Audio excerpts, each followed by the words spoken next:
I'll be brave if you're brave.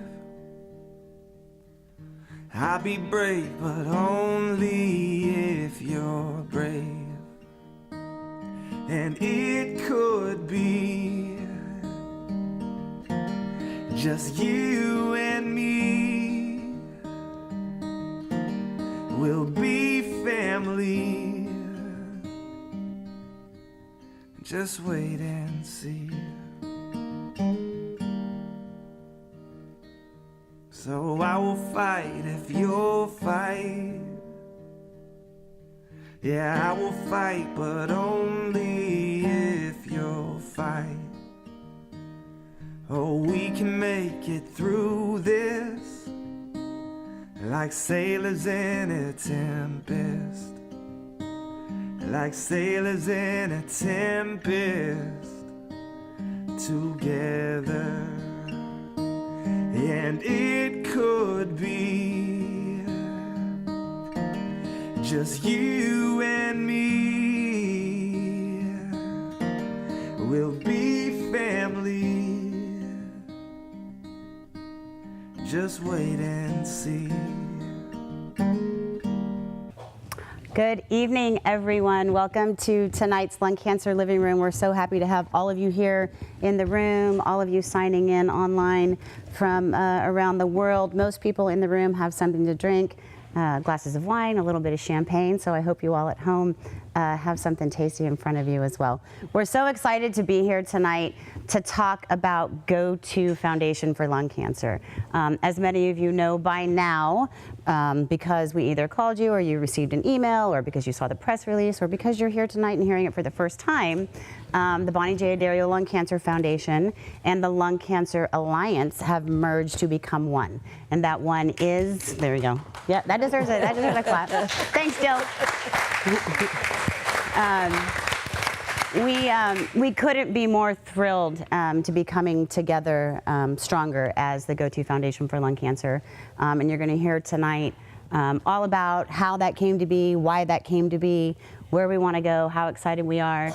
Not only from our co-founders, Bonnie, as you know, Laurie, Fenton, Ambrose, as some as you may or may not know yet. You will get to know her, why they decided that these two powerhouses were going to be better as one. You're going to hear from Dr. David Jablons, who most of you, if you have not met, you've heard us talk about ad nauseum in these meetings. Thoracic surgeon extraordinaire from UCSF and Bonnie surgeon. And then Francis Spruit and Terri and DiJulio, sorry. Both patients and survivors, both very familiar with both organizations, and they're going to talk a little bit about how that interaction with each organization has impacted their journey since their diagnosis. But we're going to start as usual with an around the room, a little bit of housekeeping. If you have a cell phone, please make sure it's on silent so that we don't have to pause for any big loud clamoring. And then we'll do the around the room. If you have had relationships with both organizations, please tell us a little bit about that as we go around and what that has looked like for you. So I don't know, Barb, do you want to start? Do you mind if I ask you to start? Okay. I'll start because Dave's not here, so I'll start for Dave. So I am Dave Carlin's wife, caregiver, and communications manager. Dave was diagnosed with stage 4 adenocarcinoma in, March of 2017. He had mets in his brain and in his lymph nodes. He's EGFR positive, so he was put on Tarceva and had SRS to his brain. All of that went really good for about a year and a half until things started to not do so well, and got some additional mets in the bone and more lymph nodes and liver. Tried Tagrisso, and that did not work.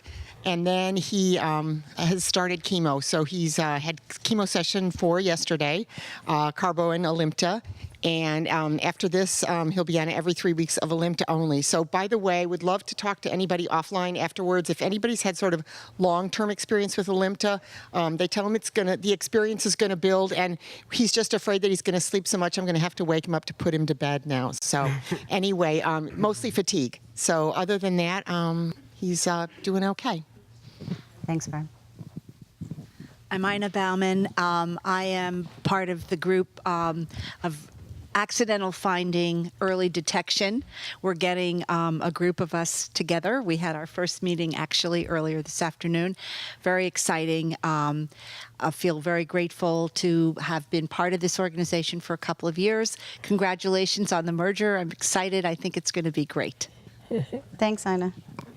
I'm Jill Janger, probably live the closest. I just drove from Beverly Hills 6 hours straight to be here for these two rock stars. Laurie, Fenton, Ambrose of Lung Cancer Alliance. I met at one of my best friends, and it really wasn't my best friend until I met him that night, Richard Heimler, who was ALK positive and was having a celebration of his lung cancer diagnosis from 11 years before. And he had his friends, his family members, make paintings out of his different scans, and correct me if I'm wrong, but it was, I think, the x-rays of the different points. And I know, because of Laurie, Fenton, Ambrose, he lived those probably 15 years, I think, right? And he was able to really make it until, I'm sorry to say, the last year. So we've stormed the Hill together in Washington, and now I storm Palo Alto, the hills of this area, and I love Bonnie Addario. They said, you should come up for the dinner. How can I not? Who would miss it? And I came to this living room, and here I am again, and I love them. Thanks, Jill. I'm Jane Millman, and I, like notorious RBG, fell and broke a couple ribs, and my lung cancer was incidentally discovered in that x-ray. That was 6 years ago, and I had VAT surgery and then chemo, and I have been NED for the last 5 years, very gratefully, and love this organization, and feel like the joining of you two is going to be twice as much hope. Hope so. Thanks, Jane. And what about your necklace, Jane? This is the RBG necklace. It's her, when she is going to do her descent, she wears this collar, so I have a collar like that too. I love it. That's great. My name is Tina, and I am a 8-year survivor at staged at 3B, and I've been on Tarceva for a maintenance, and so far it's been really good. I've been on Tarceva almost 7 years, and it continues to do its job, probably, but they don't really know. But it's good for me. So anyway, and I'm just so happy about this evening and learning more about how this whole thing is going to work, and congratulations to all of us for this grand merger of these two wonderful organizations. Thanks, Tina. Hi, I'm Sally, and I was found very early because I was proactive and put myself in an early detection lung cancer study.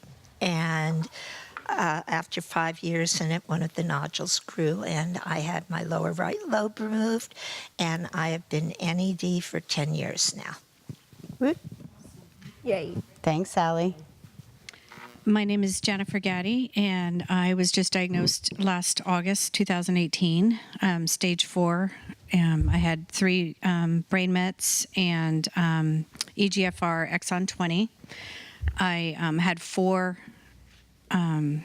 treatments of the cisplatin, the Alitma, and Keytruda, and have responded really well to all of that. I had to have 1 treatment of radiation on my head, which pretty much reduced the 1 down by 70%, and the other 2 are completely gone. So it's all good news there. So far so good, but lots of things up and coming with exon 20 and new drugs, and very interested in hearing a lot about that. And I too am excited about the merge, although it's my only second meeting here, but pretty excited to hear what's in store for us all. We've got a PDX model program going with exon 20. Really? Yeah, so Great. we can tell you about that after. Fantastic. Yeah, I printed out a little bit of information on it, but yeah, lots to learn there. Yeah, thank you. Thanks, Jennifer. My name is Helen Soldato. I have a hoarse voice, unfortunately, so it's really hard to speak. But I was diagnosed in December with 3B. I had a surgery in February, and I'm supposed to start chemo and radiation. And I would desperately want to know whether there is any other option, because they took all the cancer out, and I just don't know if there's something else I could do besides just the intense chemo and radiation. So I hope I get more information here. Dr. Jablons can Talk probably. to Dr. Jablons. Yeah. Yeah. Yeah. Oops. You don't have to, Esty. Okay. I can tell you Esti's story. Go ahead. Katerina, you got. Hi. 15 years. Hi, I'm Katerina. I'm a caregiver. My mom was diagnosed in November of 2018 with non-small cell lung cancer, stage 4. She's been doing chemo and immunotherapy. So she's had 4 rounds with a carboplatin, Alimta, and Keytruda, and 3 rounds just the Keytruda and the Alimta. So we'll see how it goes. Did your sister tell you she called me the other day with some questions? Okay. Hi, I'm Ron, and I'm a lung cancer advocate at this point. My wife was stage 4, and we went through 15 lines of treatment, and we were blessed by this organization. And so I look forward to being a blessing to others and passing it on. I had a shock this afternoon. My neighbor's son, who's 30 years old, never smoked, lung cancer. Yep. Discovered by accident. And so we need to find a better early detection and affordable so that people can't be discovered by accident. Thanks, Ron. Hi, my name is Caroline Landau. I'm from Genentech. I work on the team that brings Alecensa or alectinib to market. Thank you so much for having me here today. Thanks for coming, Caroline. Good evening, everyone. My name is David LeDuc, and I am the Chief Growth Officer for the GO2 Foundation. Some of you may have known me as the Executive Director for ALCF, but I'm really excited about the new position. You'll get a lot of chance to hear about those things tonight, and I'll jump in where I can. To all the Facebook peeps, I'm putting a huge amount of trust into Jen Hughes tonight, because she's logged in as me right now and has access to my account. I'm very, very nervous as to what she's going to post. Do not take anything she says seriously. I'm on the screen. I'm not on Facebook. Great. I'm very, very nervous is what she's going to do, but it's so great to be with all of you, and my apologies to anybody on Facebook. Thanks, David. Right back. To stand up.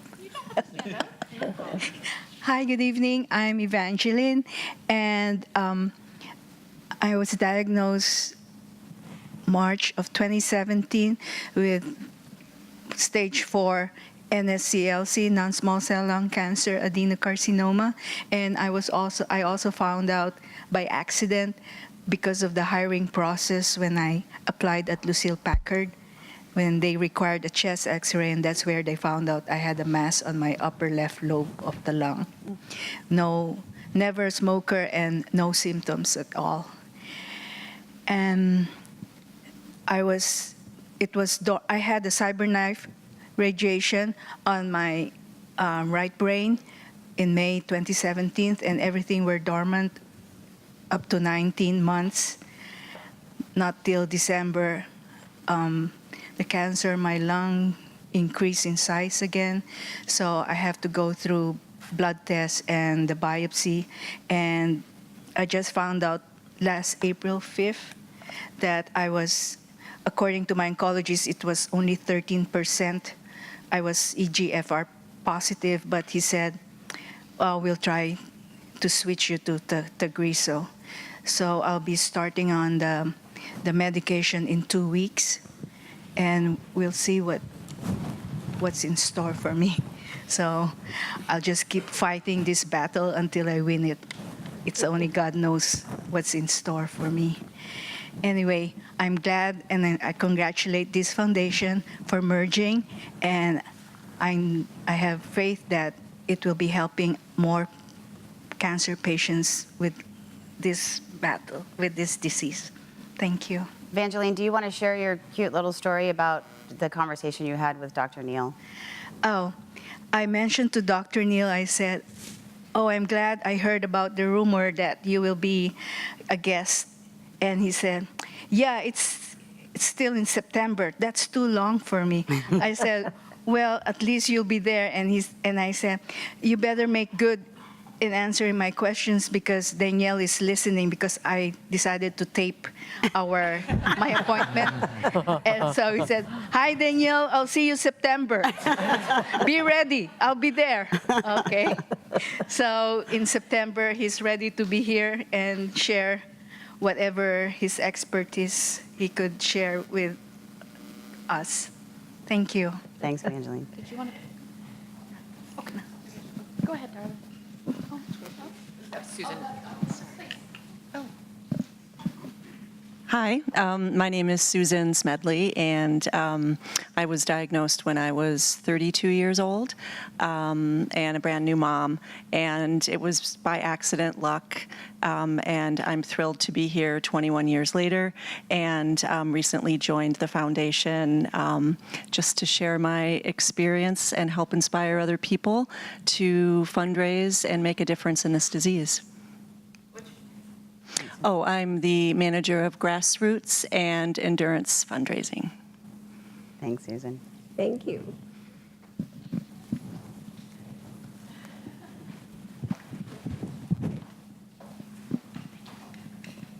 Hi, I'm Larry. I was diagnosed in January of 2013 with stage 4 non-small cell adenocarcinoma. My first treatment was chemo. And I did that all of 2013. Then 2014, I took a chemo holiday. Fortunately, did not progress the whole year of 2014. 2015, I progressed, and they had done genomic testing, and I was EGFR positive, exon 19 deletion, so I started Tarceva, and it worked fine for 20 months. Then I progressed, and T790M mutation was found, and I've been on Tagrisso now for 30 months. And I'm a huge fan of this foundation, and if the merger of these two foundations is as good as I think it is, I'll be twice as happy.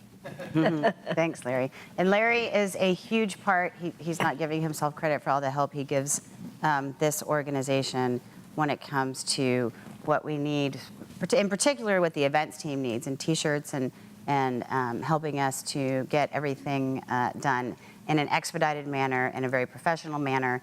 And he doesn't charge us anything to do it. It is his business, and he does it at no charge to us. So thank you, Larry. I can't see you, but. And of course, we always need everything yesterday. Yeah. And then he'll come yesterday and make sure we. Yeah. Hi, I'm Kelly, and this is Trina. I'm speaking for both of us. We are both members of the old Bonnie Addario Foundation and now the new GO2 Foundation. We became involved with the foundation 10 years ago when Trina's mom was diagnosed with stage 4 terminal lung cancer. Unfortunately, she did not last long, but we were very pleased with the help that the Addario Foundation provided us in the short amount of time that she did last with her diagnosis. And Trina and I became part of the board and, want to help all of you guys. I have to say I'm very impressed with all the medical terms you've all used in your descriptions. You all could be doctors. It's impressive. And we're super excited about the merger and look forward to working together and hopefully stopping this disease. Thank you. Thanks, Kelly.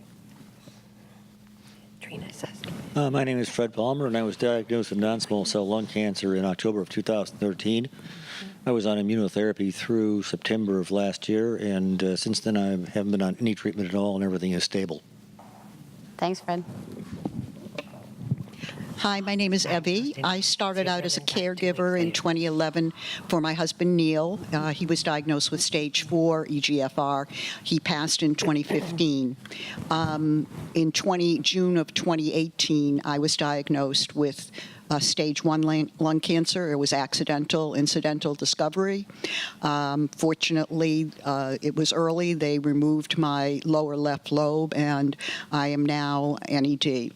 and obviously will be followed with CT scans. So I've been very fortunate. So I know from firsthand the difference between stage 4 and stage 1, the early detection, which is what we're all working on, of course.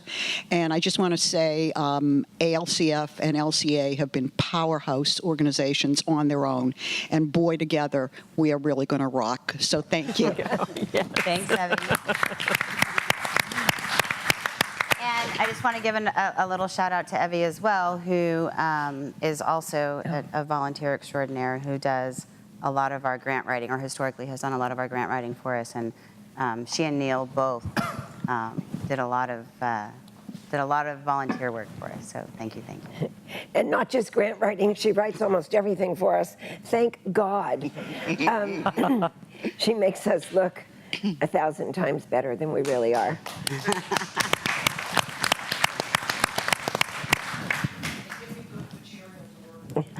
Thanks, Evan. Hi, I'm Pat, and I'm positively glowing. I was here in November when I was first diagnosed, and I've been through scans and biopsies and treatment, which primarily, amazingly, consisted of 4 days of radiation.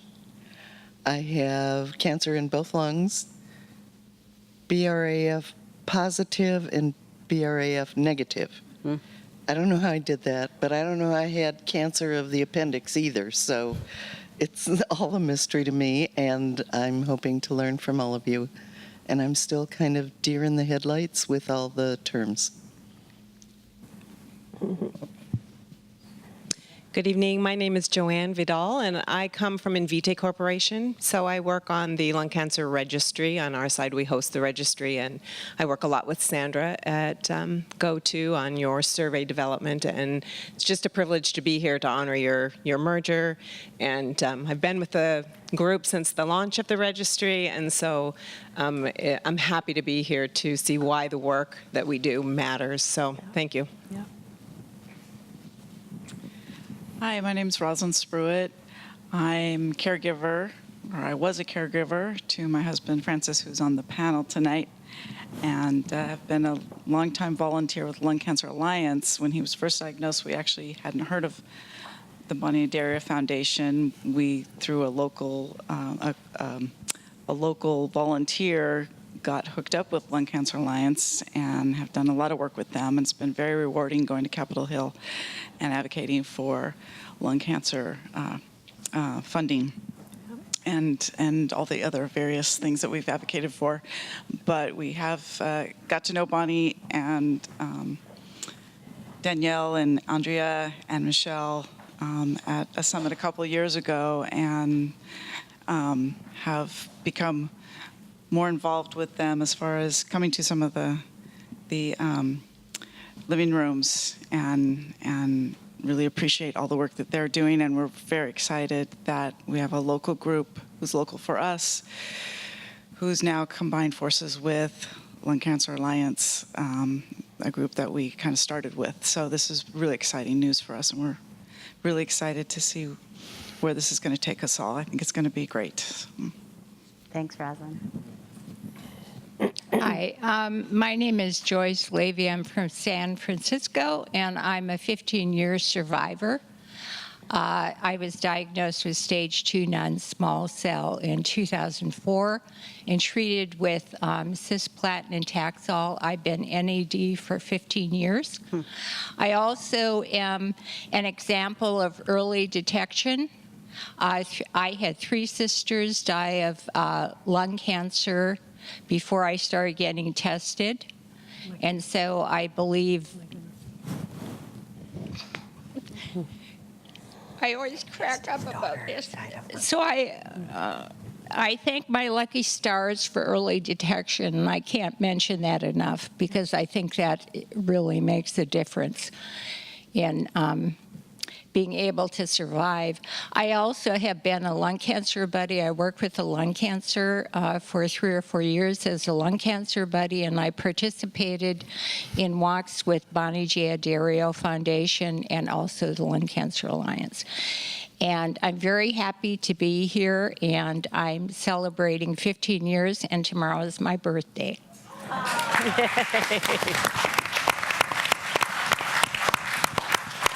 For those of you who don't know, because she mentioned the Lung Buddy program, we could maybe talk about it a little bit on the panel, but it's a mentorship program, and I think it's really important in talking with patients over the last decade plus that I found it to be, and I think patients will concur, helpful for newly diagnosed patients to talk to somebody who's a little bit further down the line going through the same thing.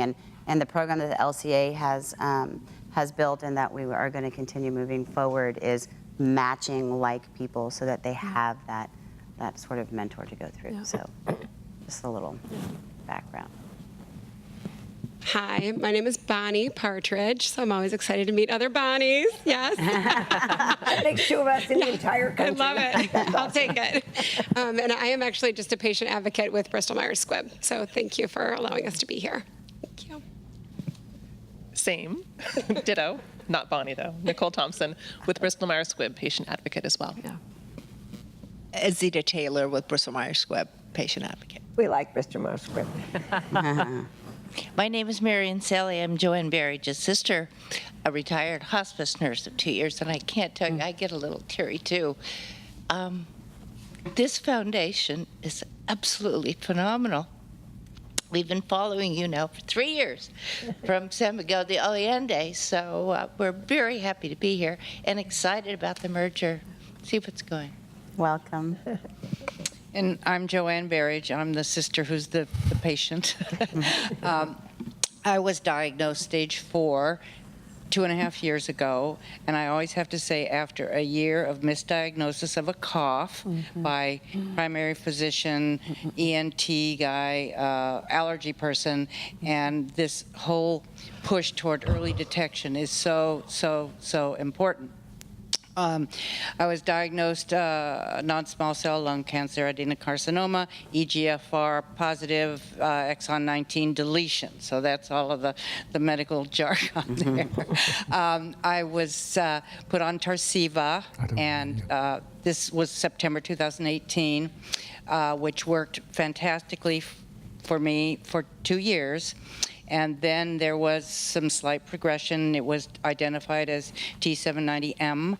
So I have been to Tagrisso for the last 7 months, and so far so good. I'm part of just quickly, of a blood biopsy program at Natera, where our daughter Sarah works, part of their friends and family research. And that is showing so far a blood draw every 3 months, my circulating tumor DNA at 0. And I have another blood draw coming up the 1st of May, and so we'll hope that the results are the same.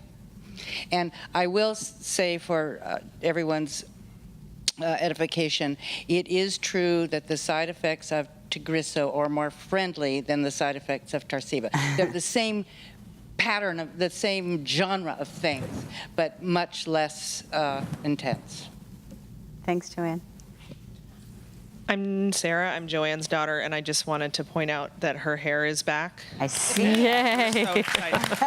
And thank you to the whole crew of you, and we're so excited to see how this merger with our GO2, where we're going. And I can't remember who said it, but I love the double the hope line of thinking. So, Thanks, Sarah. I'm Ron, and I ditto what my daughter just said. And I'm also admiring Joanne's hair. And it actually it looks exactly the color of our cat. Nice, Dad. That's great. Yeah. I'm last, but not least. Thanks, Ron. So I saw a couple of people sneak in. Betty, I see that you're one of them, not to call you out in the corner. You were the first one I saw. I just want to make sure I grab everybody who wants to say a couple words. Yeah, and I saw Terri walk in. Where am I going? I'm Betty Corner, in the corner here. And I was diagnosed with non-small cell lung cancer in September of 2014. And Me too. Early detection, boy, would that be great. I just happened to cough up this little speck of blood, and I'm truly grateful to my primary care physician and all of the doctors that just shot me straight through, and we found out the lung cancer. I'm a never smoker. That seemed crazy to me. Well, it seemed crazy to a lot of people. So for all these people that say if you haven't been smoking a lot, then you don't deserve regular testing, no, I don't think that's right. I thought it was 1A. It turned out to be oligometastatic. I had 2 metastases in my brain, and we did CyberKnife on that. I did Tarceva. I had good luck with all of that, and my surgeon, thanks to the change of the NCI guidelines, I say all these things because it's important, and it was all due to a lot of things that have happened in these rooms. Thanks to that, he agreed. He took out my right lower lobe, and since that time, I have been cancer-free. So, thank you. Thanks, Betty. Well, it's been a while since I've been here, which is, and it's amazing how this room has grown and the people. My daughter was diagnosed in 2010 with stage 4 lung cancer, and she actually saw Dr. Jablons as we went around and saw several different doctors. She was 32 at the time, 2 young little girls, and non-smoker. She was misdiagnosed. She had moved up by Petaluma, and they just kept on saying that it was allergies, and for about 6 months. So our hope was that she was going, since she was so young, our hope was that she was going to be able to have the left side of her lungs taken out. So we were on our way back to Massachusetts to get that done. So she went back there, and they did a lymph node. Before that, she had it was on the one left side and in the pleural. And so she went back there, and they did the lymph nodes. And luckily, they found it in her lymph nodes, which cut the surgery. She couldn't have the surgery anymore. And about a month later, we found out that some of the tissue we'd sent back there for that ALK test had been negative for ALK, but actually was tested positive for the ROS.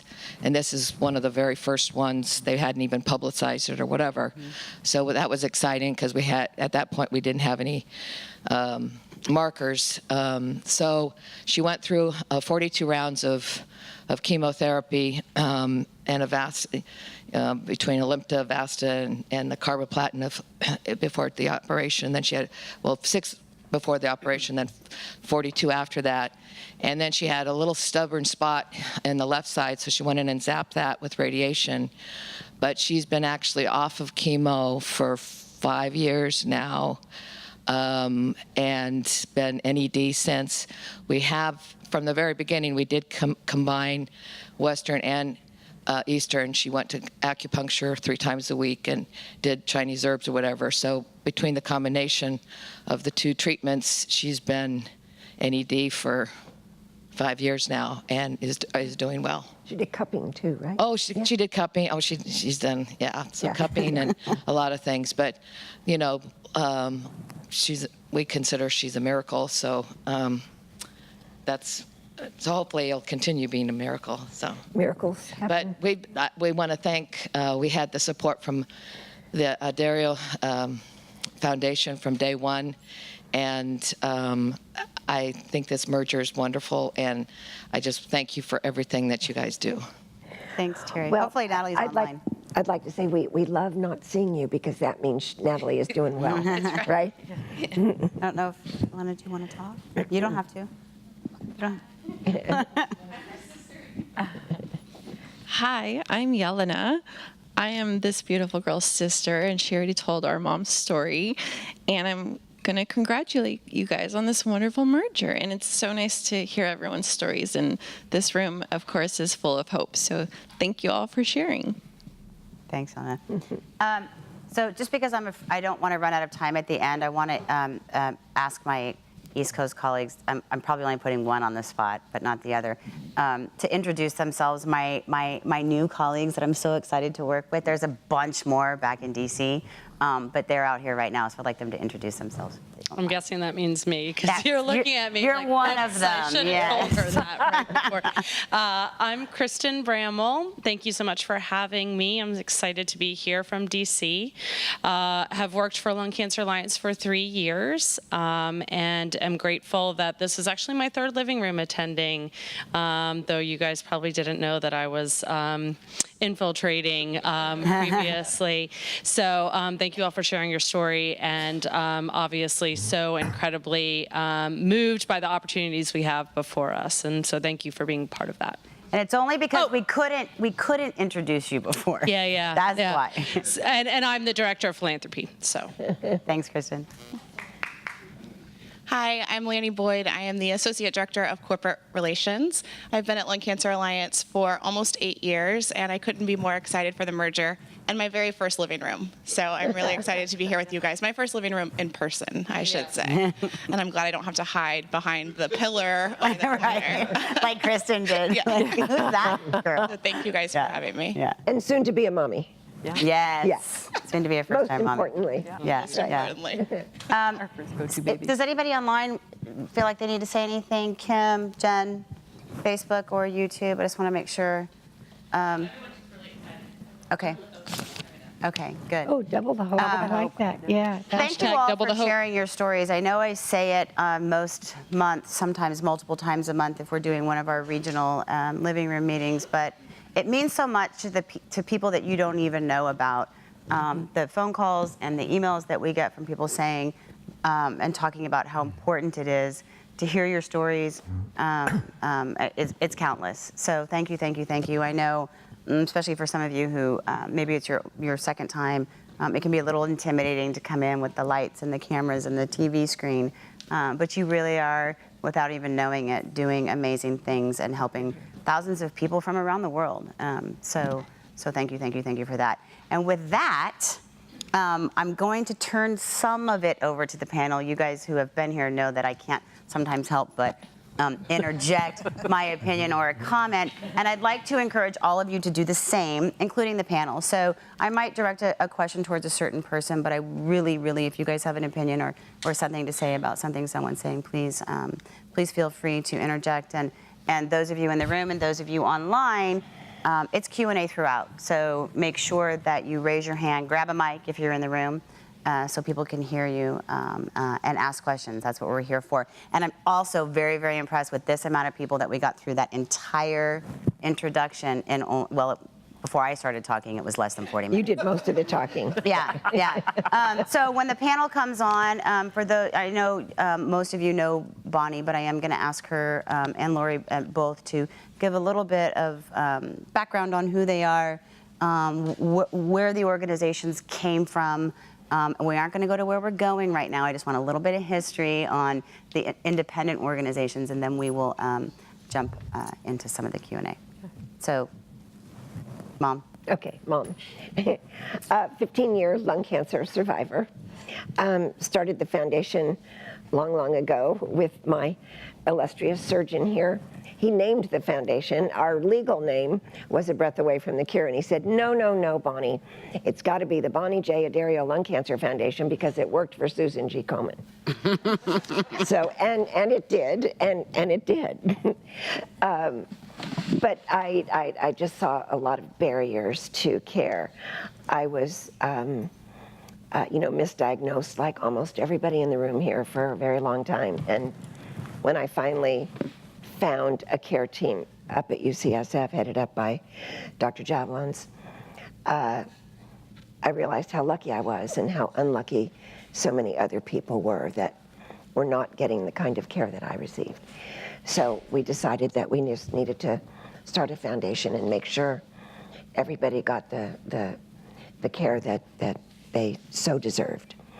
And that was 15 years ago, and here we are today, merging with an amazing friend of mine. Laurie and I have been friends for over a decade. when I go to the East Coast, I drop in and have a glass of wine with her. When she comes out here, we do the same.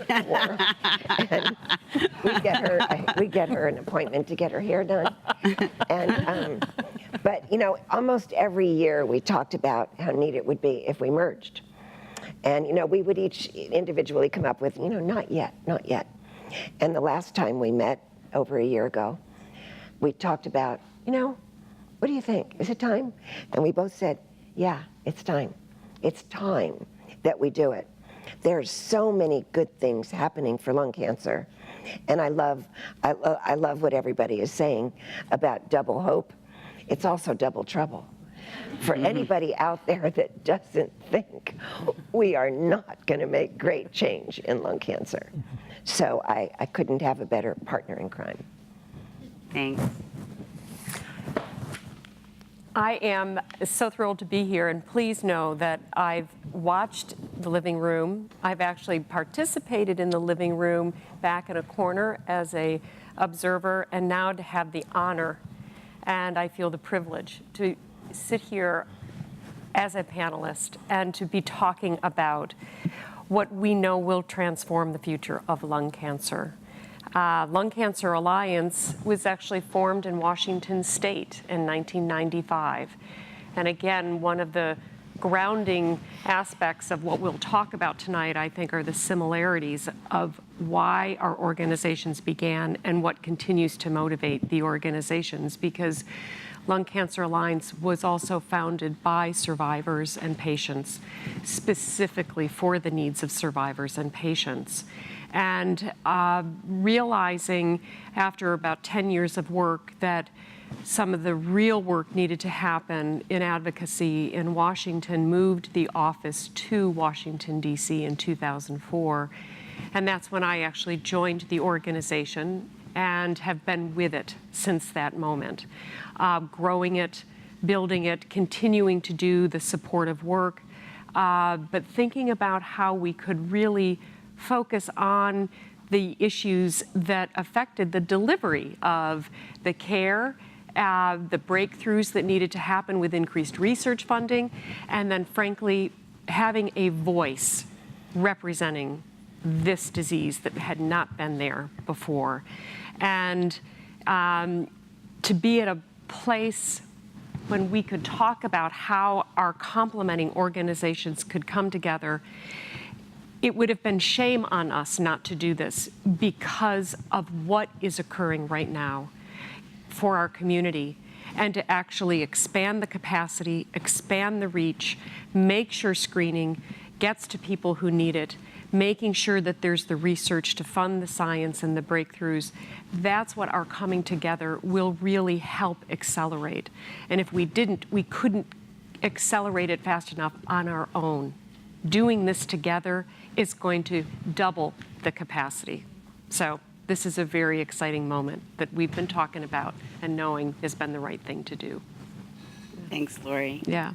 Dr. Jablons, you want to talk about who you are and why lung cancer matters to you? What do you do? Well, if you have a few hours. Careful. Anyway, yeah, we won't go there. But I know several of you, and I congratulate all of you on going through your individual voyages and having a community to support you, and Bonnie in particular, Laurie. I think I'm the only board member that's been on both boards. I know. At one point or another. Not that I even went to half the board meetings, but Nice fact. let the record reflect I did get here almost on time. But we're busy, as are everyone else. But anyway, it's a marathon, not a sprint, as you know. It's a dreaded disease, like any cancer, like any of these diseases, truthfully. But it's been unfairly stigmatized and it's been unfairly ignored for so long, right? Yeah. And I think at the end of the day, what we all share is just an inability to tolerate injustice. Yes. Absolutely. Right? Exactly. And that's why we're all here today. Whether it's because you got a disease that came out of nowhere, for the people who, we're here to be able to tell the stories, a common theme is early detection and incidental finding, right? And for the people who aren't here to tell their stories, it's because that just, trick of fate didn't happen, or the baby aspirin you were on that's been proven not to help you anyway, but did, allow a little capillary that fractured to let you cough up a little blood, and that's what found your early cancer or yours. I mean, there are 1,000 different variations on a theme. Anyway, so, you know, I've been in the trenches now for 30 years, believe it or not, specifically focused on lung cancer in the laboratory, in the operating rooms, in the clinics, with our residents, with our students, with our postdoctoral fellows, Tsai Chungwa, Tsai Mekwo Meo Guanchi, whether we're training all the doctors in China, training all the doctors in America. You know, pretty much the luminaries who trained me are all dead. And thus, I train most of everyone else. So they all owe me favors one way or the other. So that's how we get shit done, you know what I mean? And it's America, you know, it's how things work. But, you know, this is a match made in heaven a long time ago. And, you know, Stevie Wonder could have seen this. But I'm just saying that it took forever to make it happen. But you had to, like everything, let things germinate and you know, let the time come. And, you know, for all the industry representatives, you know, we can't do it alone. Right. Pharma is a critical partner in everything we do. There have been some amazing breakthroughs through research, the immunotherapy wave. You know, in my ute, I cut my teeth with another rabid, some people would say crazy, surgeon scientist, Steve Rosenberg, who in 1986, when I joined his laboratory, he was on the cover of Time, and a 33-year-old woman with widely metastatic melanoma and cannonball lesions as big as these plants in her lungs melted away on high-dose IL-2 therapy. And then sluice gates opened, duffel bags of mail, you know, senators and everyone, and the money flowed in. And, you know, we could barely cure 10% of the patients with immunotherapy because, as we like to say, cancer, that I've learned over a very long period of time of studying it, it's complicated. And while the phone and technology is complicated, that's 1 or 2 dimensions. Cancer is in 4 dimensions and constantly on the move. So it's an enormously complex task to get on top of. But you know, with computers and AI and software, and as I've joked for literally a decade or 20 years now, 30 years, how long it's been, cancer will get cured, ironically, right here in Redwood City. And that's because it's halfway from San Francisco at our august institution in Silicon Valley, right? And that's where we will have the throughput and the computing power to get on top of, with big data and everything else, the complexity of the disease, right? And maybe by understanding the complexity, by bringing, you know, the force of mankind's, you know, desire to do the right thing, we will actually triumph. And I do believe that some amazing things are around the corner. Now, we've been saying that for a long time, and the radius of that corner has been long. But we're beginning to deliver, right? I mean, immunotherapy took 40 years. Steve Rosenberg, all his trainees, you know, all my partners in the lab, Suzanne Topalian was my benchmate, you know, couldn't get good help, so I had to marry Drew Pardole, whatever. Eventually, they cloned PD-L1. The rest was history. Sold that antibody to Bristol not that long ago. And, you know, and it gets commercialized, and then it comes with ripples to help people, right? But anyway, we could, like I say, talk forever. I'm not going to do that. Suffice it to say, to congratulate all of you and to congratulate these 2 teams that, you know, I'm sure they thought the exact same thing in 1869 or whatever it was. And they took, not for your foundation, because, I mean, you are looking good. But, Oh my God. and I want to have what you're having. But, no, whenever it was, maybe it was 1861, I forgot, I didn't look it up before I got here. But when they slammed the golden spike, right, into the transcontinental railroad, people said, this is the beginning of the end, this is a disaster, or this will change everything. Well, we know what happened. Right. And then when you bring the motive force of California and the can-do and in-your-face and I don't think so attitude of Bonnie to the unbelievably equally in-your-face can-do, will, you know, advocate, will find a way in of Laurie, you know, then this foundation will really kick some ass.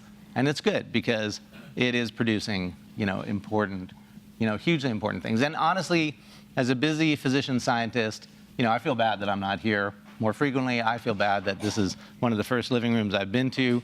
But you know what? You guys provide such an important component to supporting patients, interfacing with patients, having the time to spend when we're pressured to see the next patient, pressured to get back to the OR, pressured to write a grant that won't get funded, whatever, pressured to do, what has to happen to drive the machine forward, that this has been an invaluable, combo. And it is definitely double the trouble, double the joy, double the hope, but double the delivery, right? And I will give a quick shout out right there to Melissa Lim, just for the history books. Yeah. That's why we never take that down. But, don't forget the power of print. There again, there's so many vignettes here, but Bonnie is here today. This happened. You're here today because of a small 5-line ad. That was pretty much the whole budget we had at the August institution I work at. But and they didn't even sponsor it. I think I paid for it. Whatever. But to advertise in the San Mateo, whatever, Times Chronicle or something. Times, little lung cancer, outreach, blah blah blah. I forget what it was. Screening even then. We were doing the early on LCAP. Yeah. No, it was a story about this amazing surgeon from UCSF that was coming down and teaching lung cancer surgery to a community hospital surgeon. And I read this and I said, oh my God, I have to meet this guy, because I was still not completely diagnosed. I was told by several people there was nothing they could do for me. And I got in to see him, and he said to me, he said, Bonnie, he said, what do you want me to do for you? And I said, if I'm going to die from this disease, I don't want it to be because I did nothing. So he rolled out a thoracic, he was the thoracic surgeon, a cardiac surgeon, a vascular surgeon, and even radiation in the operating room after all that was done. But first, chemotherapy and radiation, enough to kill a person. So if that wasn't going to kill me, lung cancer certainly wasn't going to get me. No, absolutely. But then you got to be cruel to be kind. Right. And nothing ventured, nothing gained. And at the end of the day, it's a battle. I mean, cancer is a battle. And for the most part, as I say every day, said earlier today, said this afternoon to this patient, that patient, you got to fight. And you could opt out and not have surgery or whatever. But at the end of the day, my job is simple. Why it takes 12 years to train these residents, I don't know. But if it's no, it's true. Our residents 13. But anyway, if it's bad, we cut it out. If it's good, we put it in. I mean, it's not that complicated. Cancer is complicated, but what I do is not that complicated. Your operation was tricky, but not that complicated. Yeah, I just want to make a comment because I actually happened to be there, and this is what walked into the room. Right. As the surgeon who, and this was after misdiagnosis for a year and a half. Then being told, oh, now we know what it is, and actually there's nothing we can do. So you've maybe got 1 to 3 months to live is what they were saying at the time, right? We were like, no. And then the ad in the newspaper that Dr. Jablons talked about, and then Fred Marcus and Melissa Lim, who he referenced up here on the photo. But then he walked in, and I remember exactly what some of you who may not have had the pleasure of meeting Dr. Jablons before might be thinking right now with this head spinning thing, like what just happened. It's exactly how I felt when he walked out of the room, and I remember looking at these two going, hell no. No, that's why I don't come down, because most of the time, could you send in the real doctor, please? And or this guy's either nervy, brilliant, or heavily undermedicated, or both. I mean, it's probably both. I can't tell you though, he is one of my most favorite people on the planet, and like I said, you guys know that through, and not just because I have big fat love for him for being able to say, we'll try. He was drawing out the treatment plan on the paper on the bed. Yeah. And then he's all finished. Well, don't you need the CT scans? He's like, puts it up on the wall. And he said, and that's what we're going to do. And I'm going, okay. Yeah. All right. No, it's true. If you ask my wife or my residents, it's like, well, we go to tumor board 20 minutes after the last patient's been seen in the morning, and then we present the case. I say, who is that? And they said, are you crazy? You just saw this patient 30 minutes ago. Really worried about you. But then they show the images oh. Yeah. Okay, I know that story completely. I know, it's like, it's I can't remember half of our dates with my wife, but I always remember an image and everything else, and we get the job done. It's funny how just the mind is wired, but anyway, so Melissa was a postdoc in my lab, and this is how it all came down. And she took a job because she wasn't going to go into academics. She saw the light early. And she came down to Sequoia, which is a excellent, it's a quaternary, which is community hospital, meaning a cut above and a cut above. And the reason is, of course, because it had Vince, It had great cardiac surgery, and you can't have a high acuity program like that without bringing the whole level of the hospital up. And so I said, Vince, I got to meet this guy. And then Vince Guttioni. pulled the turbo, because I had to have some exercise, which is the real reason I decided to do this, up against his Ferrari. And then there was like, no parking, no parking, no parking, cardiovascular. I said, what is wrong? CT surgery, my friend. That's what this is all about. Yeah. So we just pulled it up, and then, we got along great. And because of that, we were able to meet Bonnie and change the world. And then finally, I will just say, and I may never shut up, is that if you really want to know how it all goes down in politics, your realm, which you know so well, in the Mueller report, we'll never, hopefully see you soon. I've seen. Yeah. Okay, well, we'll talk about that.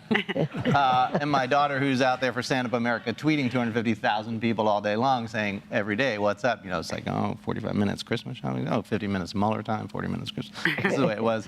But, follow the money. Follow the money. So why does the Bonnie J. Addario Foundation exist? Well, Bonnie, I love Bonnie dearly, but of course, we were the impetus for it all. So I didn't waste a nanosecond to say, well, hello, you're coming with me, baby. And so we put her on the council that I was running because, I went to UC and they were a completely bankrupt place and they had no clue that lung cancer even existed or cancer in what's it called? People. So that took a while. That was 1997. I'd come from a small but real cancer institute in New York, Memorial something, and they actually knew that. Here we knew that cancer involved genes and oncogenes and mice occasionally, but a human being, a cancer center for people? You're going to build your first one, 1997? What's wrong here? But anyway, so we bonded together, put on the thing, and said, we're going to have a gala because we need some smack to fix this disease because, we got to get the prime the pump, write the grants to it, and recruit the team. And we had some luminary and high net worth individuals who helped us. And we had a gala, but we didn't tell anybody we were having it. We just had a gala and it just blew up, right? Because it was a party, we were rocking it. And then all of a sudden, the cash started flowing in. We said, well, that was good. Let's do that again, And we did it the next year. And then it was even more successful. And then that's when the phone rang and said, excuse me, you'll not have your party next year. And we said, okay, well, this must be a wrong number. Click. So I hung that up. And then I talked to the chancellor at the point, and basically, once UC got threatened for their Raising Hope Gala, that was every 4 years, that we were going to have a gala on the same year. And they thought, well, you can't be stealing our donors and competing. Then they said, well, that you just can't do it. And I said, excuse me? Let me just look in the Constitution, because I must have missed that article. And I wrote it down, and there it was, not there. So he said, okay, I know what we'll do. We'll just start our own foundation and screw you. And that's what happened. And that's why all of you are here today. If you wanted to know the truth, that is the actual truth story. That is how it happened, baby. And that's why I don't come down here, because the truth is hard to handle. But, I'm here to tell the truth. And that's what I'm saying. Anyway. No. And that is all true. It is all true. Yeah. Well, there's more stories. But there's more stories, but those are for later. Where's the wine? Where's Francis. We have wine. You want me to go? I know. It's so hard. Thanks for doing it. Talk to Terri. That's why he hates giving talks with me. Francis, right. I was diagnosed in 2007. Had a right upper lobectomy in Christmas Eve that month, and then 12 cycles of chemotherapy in the spring of 2008. And then after a year and a half, Rosalind and I, my wife Rosalind and I, we wanted to give something back to the lung cancer community. And I ran into a Lung Cancer Alliance table. And the rest is pretty much history. We went to DC to knock on doors to get people upset, and we're asking for money and all kinds of other things. Tonight I heard for the first time I was referred to as a hill rat. So I like that. I like that moniker, so I'm going to go with that. That's it, I think the first time I met you was actually in DC. I don't think we had met, or no, I'd met Rosalind at the Jog for Jill in Berkeley. But you and I hadn't met until DC when we went out at your for the summit. Yeah. This is a few years ago now, Yeah. It was very good. Yeah. Thanks. Terri Ann. I'm Terri Ann DiJulio, and I am a Hill rat in training, I understand. Yes. I'm a 2-time lung cancer survivor. I was first diagnosed 14 years ago. It was an incidental finding, and I had my lower right lobe removed. The next year, I had a second surgery that thankfully was benign, and I was followed throughout. 2.5 years ago, I was diagnosed for a second time, and stereotactic radiation saved my right lung. So I am a face of early detection, as well as I personally seen the advances in treatments. I'm also a member of a multi-generational lung cancer family. There are 5 of us in my family. My mother lost her life 8 years ago. Saturday was the anniversary, 8th anniversary. And 2 of her siblings have it, and I lost an uncle 3 months ago. So during my second diagnosis is when I decided, if I'm lucky enough to be here, I have to do something about it. And I found Nicole, who introduced me to what I could do as an advocate. And she joined Bonnie J. Addario Foundation, and I fell in love with everyone here and all the good that you're doing. And through the Addario Foundation, I found Lung Cancer Alliance. I want to share a brief story. I was at a walk for the Addario Foundation, and I was telling one of the doctors my story, and he said, "Do you know why breast cancer is so well funded? Because women went to Washington and they made some noise." And I said, "I'll make some noise. Hey, David, do you know how I can do that? I don't even know how to do that." He said, "Let me introduce you to Elridge with the Lung Cancer Alliance." And through Elridge, I went and met at the offices of my senators and my representatives, and they made it so easy, and it wasn't intimidating. And I feel like I'm making a difference, and we can make a difference. And these 2 organizations together, we don't have to we have 2 amazing organizations to support as one now. Yeah. And we have a huge voice now. And I'm emotional about our future. I'm emotional about what this can do for my beautiful 21-year-old niece, that maybe we won't have a 3rd generation affected by this awful disease. So thank you, ladies. Oh, thanks, Terri Ann. So I usually introduce myself at the beginning of this meeting, and I guess I got so excited I didn't. Most of you in the room, I think all of you in the room know who I am, but for those online who may not have met me yet, I'm Danielle Hicks. I'm Bonnie's oldest daughter. I only say that. I actually don't have to say it when the youngest daughter is not in the room, which she is not tonight, for those of you who may have noticed.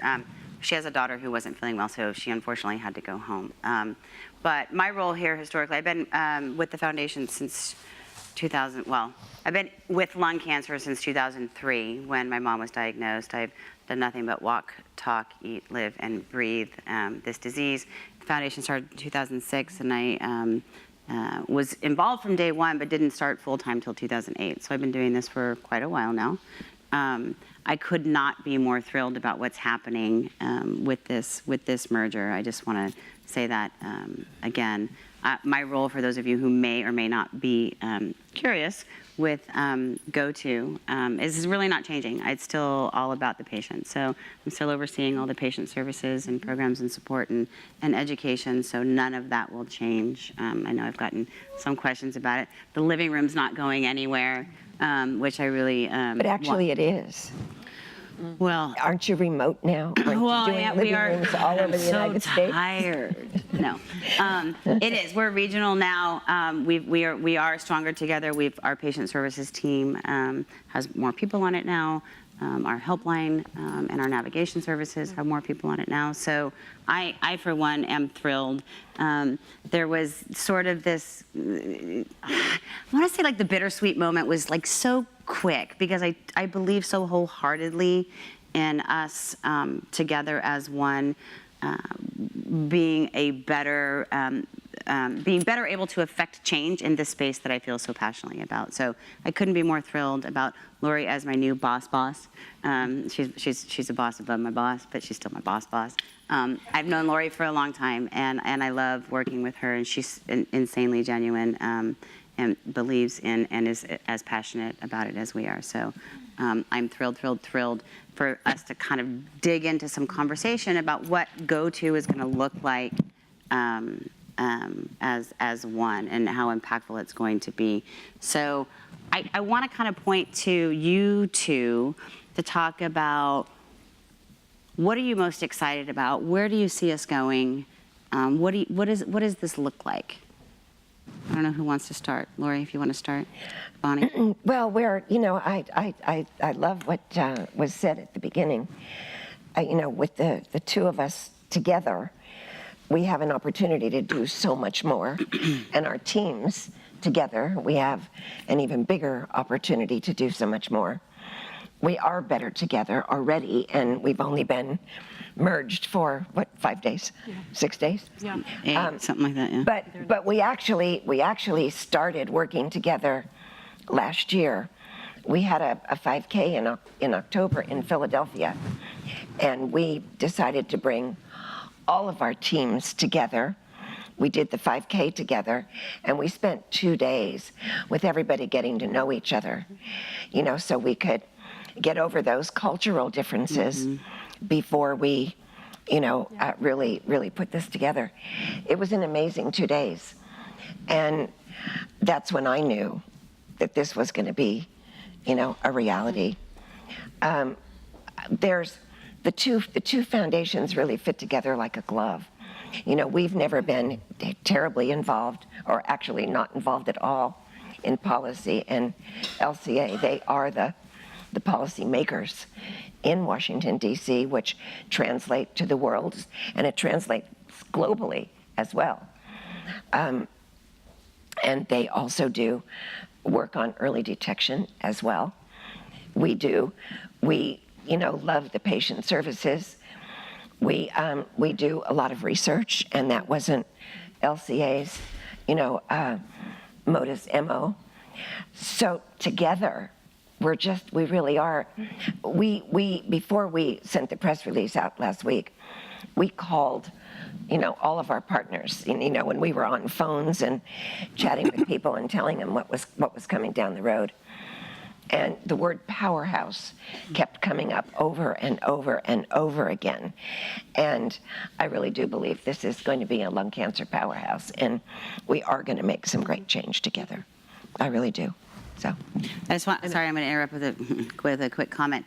I think the powerhouse is kind of says it all, and we've heard from different communities, whether it be the research community, the patient community, caregivers. Why aren't you guys coming together, right? And we were in complete agreement, right? Because we felt like we were diluting efforts, right? Reinventing wheels that didn't need to be reinvented, and why we had always kind of considered ourselves these gap fillers, and LCA had always also been considered as gap fillers, but we're not trying to fill the same gaps, right? So there's so much complementary programming and efforts in what we're doing, and I'm just kind of echoing what you're saying. So, I'll just make one more statement, and then the floor is yours.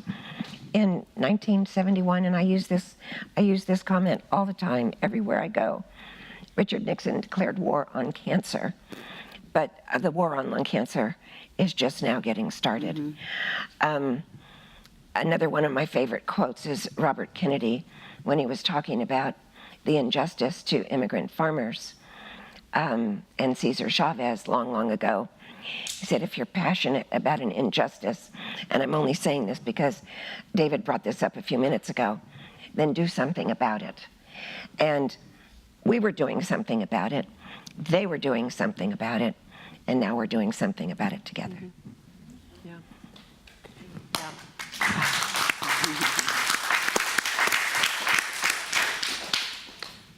Everything you know about the organizations remains the same and gets better.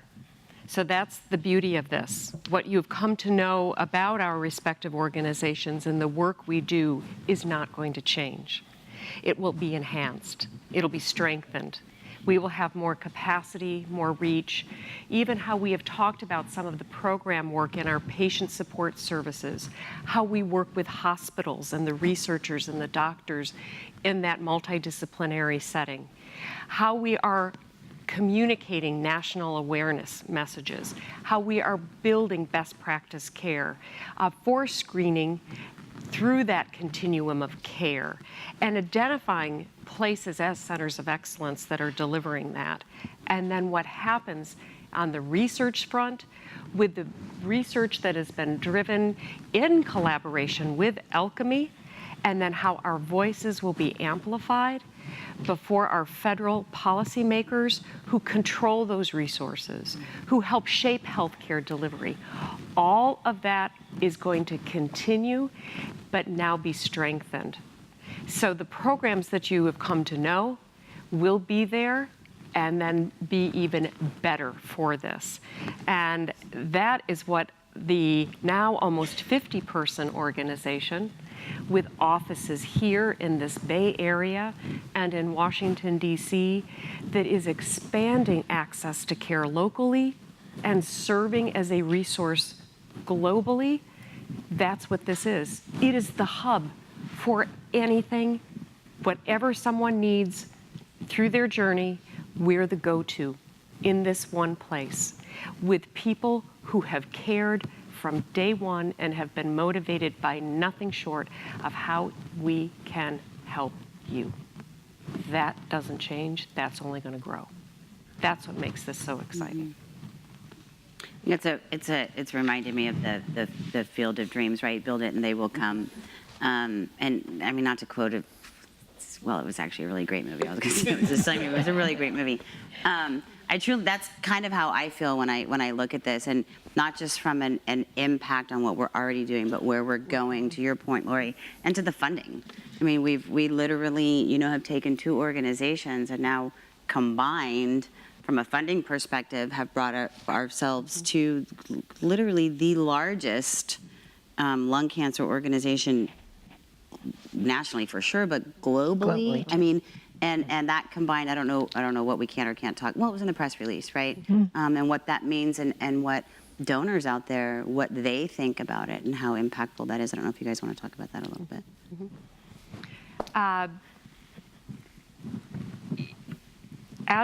It's incumbent upon us to explain what our vision is. How are we going to transform the future of lung cancer? What does that really mean? What does that mean in terms of the research that we want to see supported, and where we can work with our industry partners and with patients to collect that information and to form those trials and to ensure that what our needs are being considered as all of this is rolled out.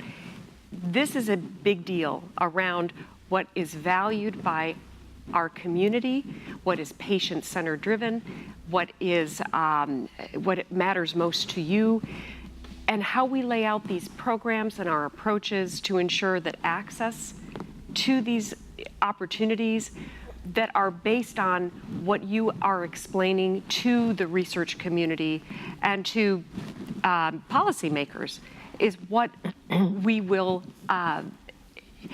be supported by so many. We're in a different time, in a different era, in terms of what it really means to advance the research, how we gather it, how we collect it, and how we make sure it's what people are saying they need. And that's what a lot of our new opportunities will be presenting as we go forward with these programs. It's listening to you and then making sure that's translated back to the discoveries. And we are entering an era of personalized medicine. Everybody's been talking about this for a long time, but it really is starting here today. Every single lung cancer patient is different. Not one of you, not two of you are alike. And every patient needs to be treated as an individual and given a program that's just got their name on it. We're also helping pharmaceutical companies design clinical trials. 97% of clinical trials fail. They don't fail because it wasn't necessarily a good drug or good therapy. They fail because they don't meet their endpoint. And what that really means is that the protocol wasn't written properly. So we, as patients, are sitting in their offices and helping them design better patient consent forms, better protocols, better ways to get this done, and better ways to succeed. The patient voice has never been as important as it is now. Who better to design a clinical trial than a patient that is actually experiencing clinical trials? You know, when you think about it, I mean, there's so many things that can be done, and it's so exciting because they're listening, and they're moving forward with these new designs. You know, and to the point where patients should actually be able to, when they're at the site having the clinical trial, that they can actually, while they're taking the drugs or doing whatever they need to do, they can take a tablet and write their experiences right there. That goes immediately back to the pharmaceutical company or the academic center that's conducting the trial. You know, when a car manufacturer comes up with a new car, they always have focus groups. They ask the buyer what they think about this new car design, and they change things based on what the consumer is saying. I have asked pharmaceutical companies many, many times, who is your client? And they tell me the physician. And I said, no. The patient is your client.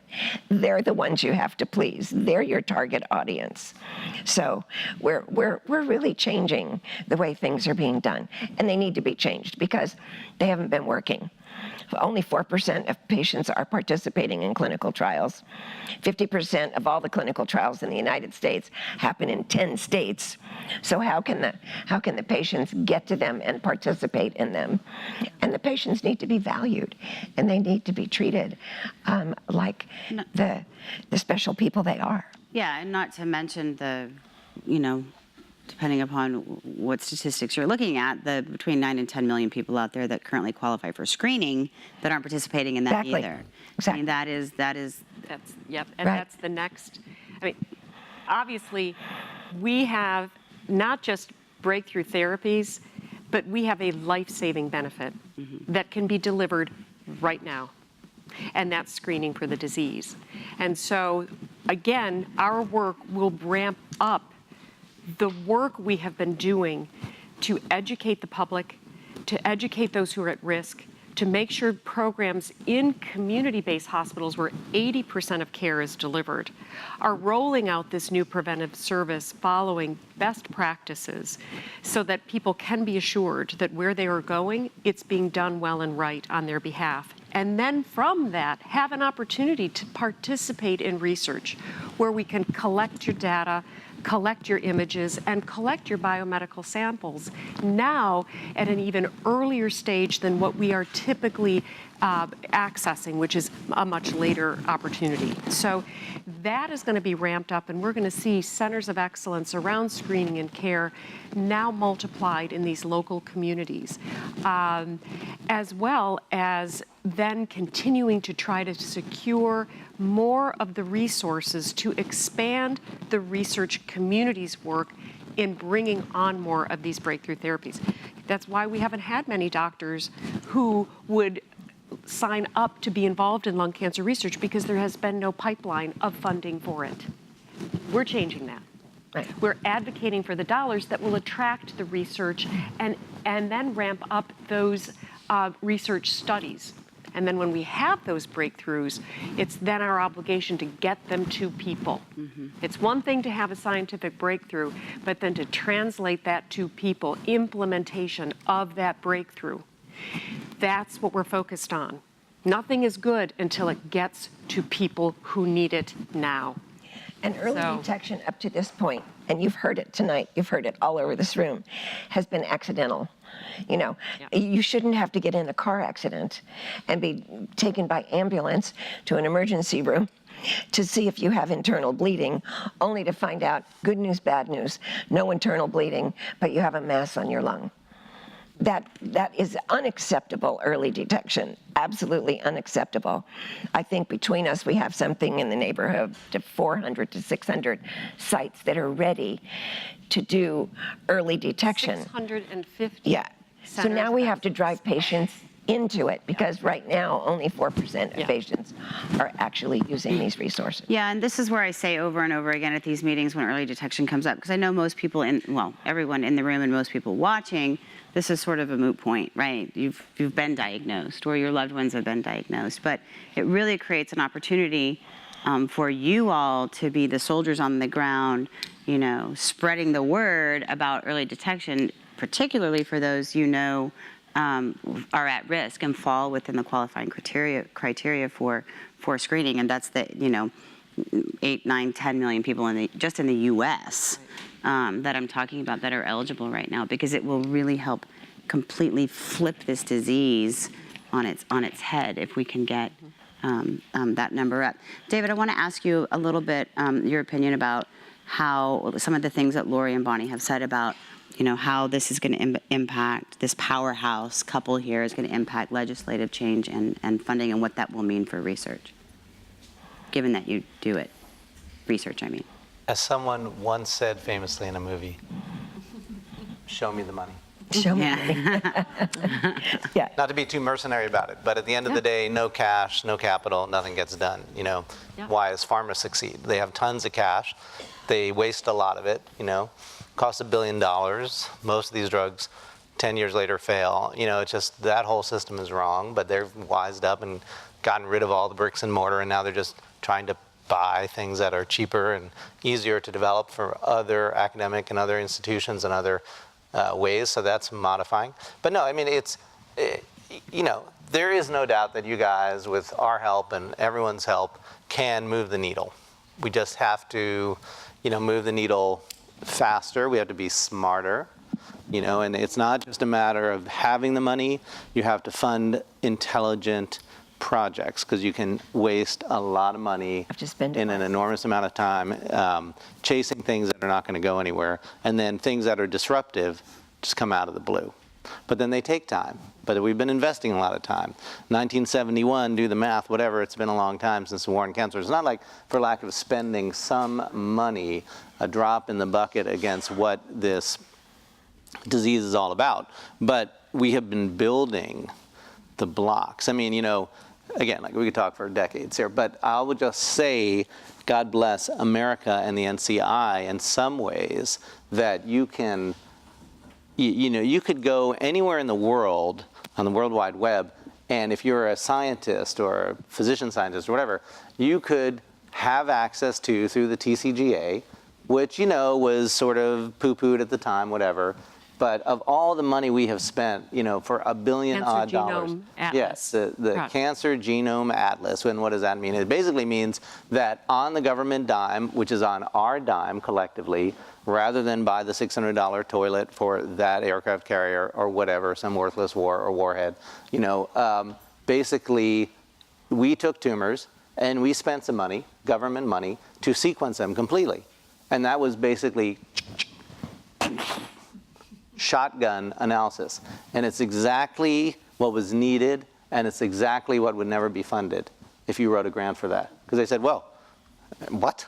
You're going to spend $100 million to sequence every gene and the entire genome of a cancer, and then do it again in another one. And firstly, you couldn't even analyze all that data in 20 years.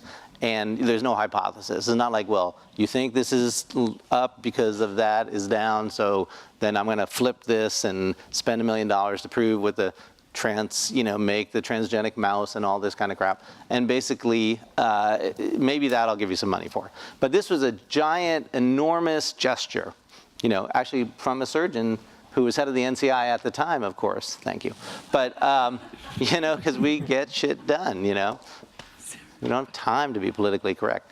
But anyway, they funded it. And so what I was saying is that anyone can push a button now and download, if you're a lung cancer doctor, if you're a breast cancer researcher, if you're prostate cancer researcher, uterine cancer, whatever it is, cervical cancer, you can push a button and have access to all the genomic data, right, for 600 or 300 or 150 squamous cell lung cancers that would take you could never do as an individual or an institution, even Memorial, even MD Anderson, these flyover programs now. But basically, even they could not, in all their gravitas and largesse, have enough resource to do it. But it's all there.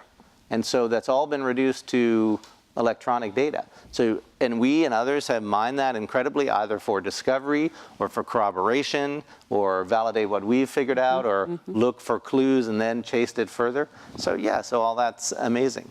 But I will tell you that early detection, a little knowledge, I would just warn you all, if you've heard before, a little knowledge is a dangerous thing. And so there is, unfortunately, cancer is complicated. So not everyone has a lot of knowledge. And I certainly don't profess to have a lot of knowledge, but I've been doing this a long time. And I've been fighting this battle and doing the basic research and, collaborating with our colleagues around the country, around the world.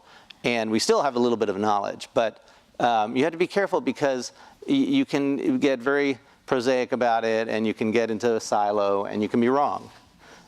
Early detection is critically important to a point. But it's not, you can find early cancers that most of the people who talked would never have been screened. You were never smokers, you were never this or whatever.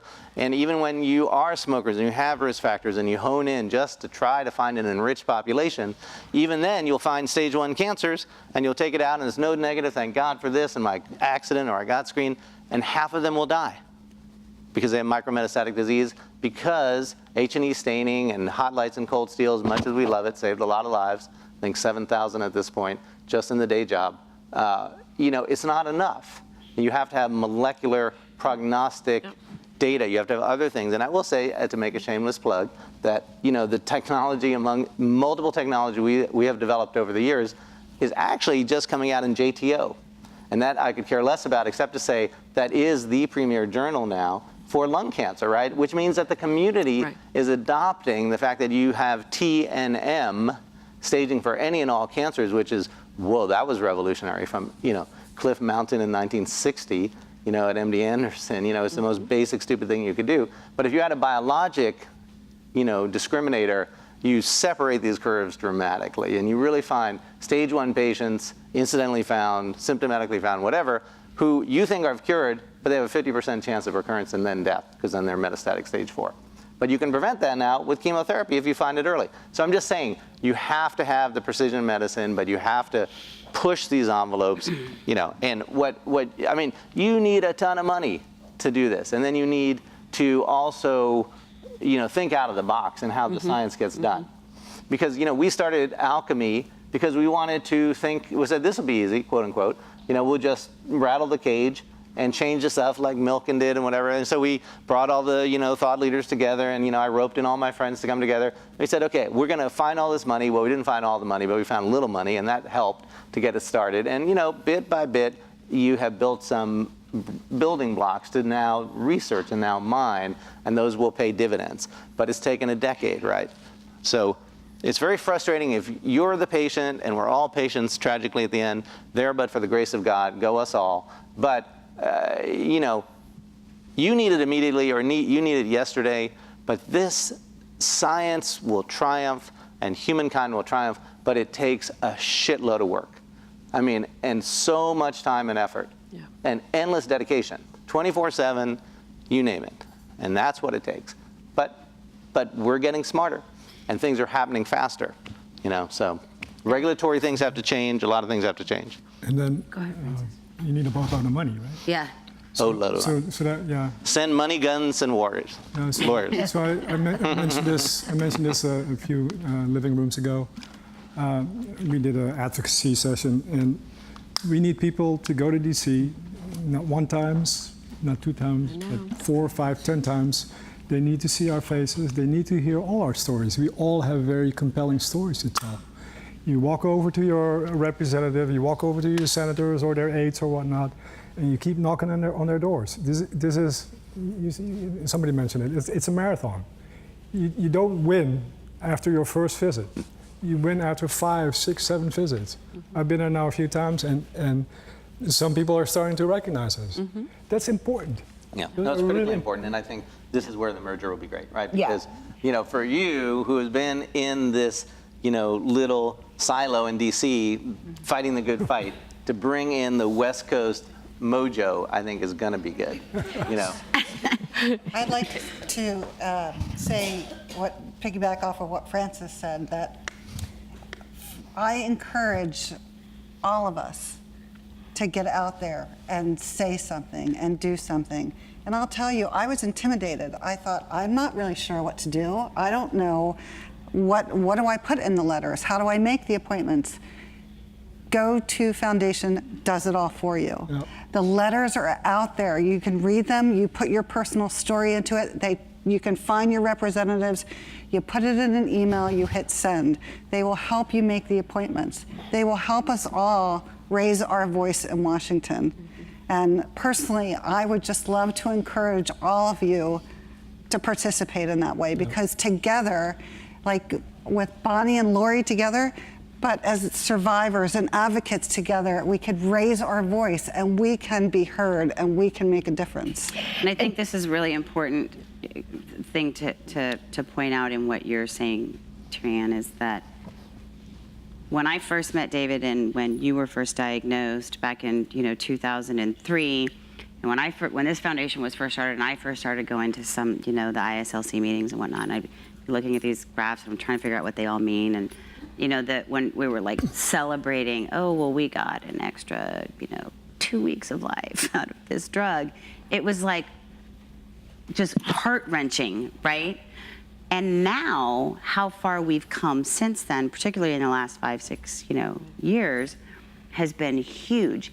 And now we have what we didn't have back then, and it's feet on the ground, right? Because the bottom line is most patients are still diagnosed at later stage, but because of the funding that we have been able to come up with, albeit not enough, we have enabled some of these discoveries to keep people alive, for lack of a better, for truth, long enough to have a voice. And that's huge, because lung cancer has never had the voice that it has now.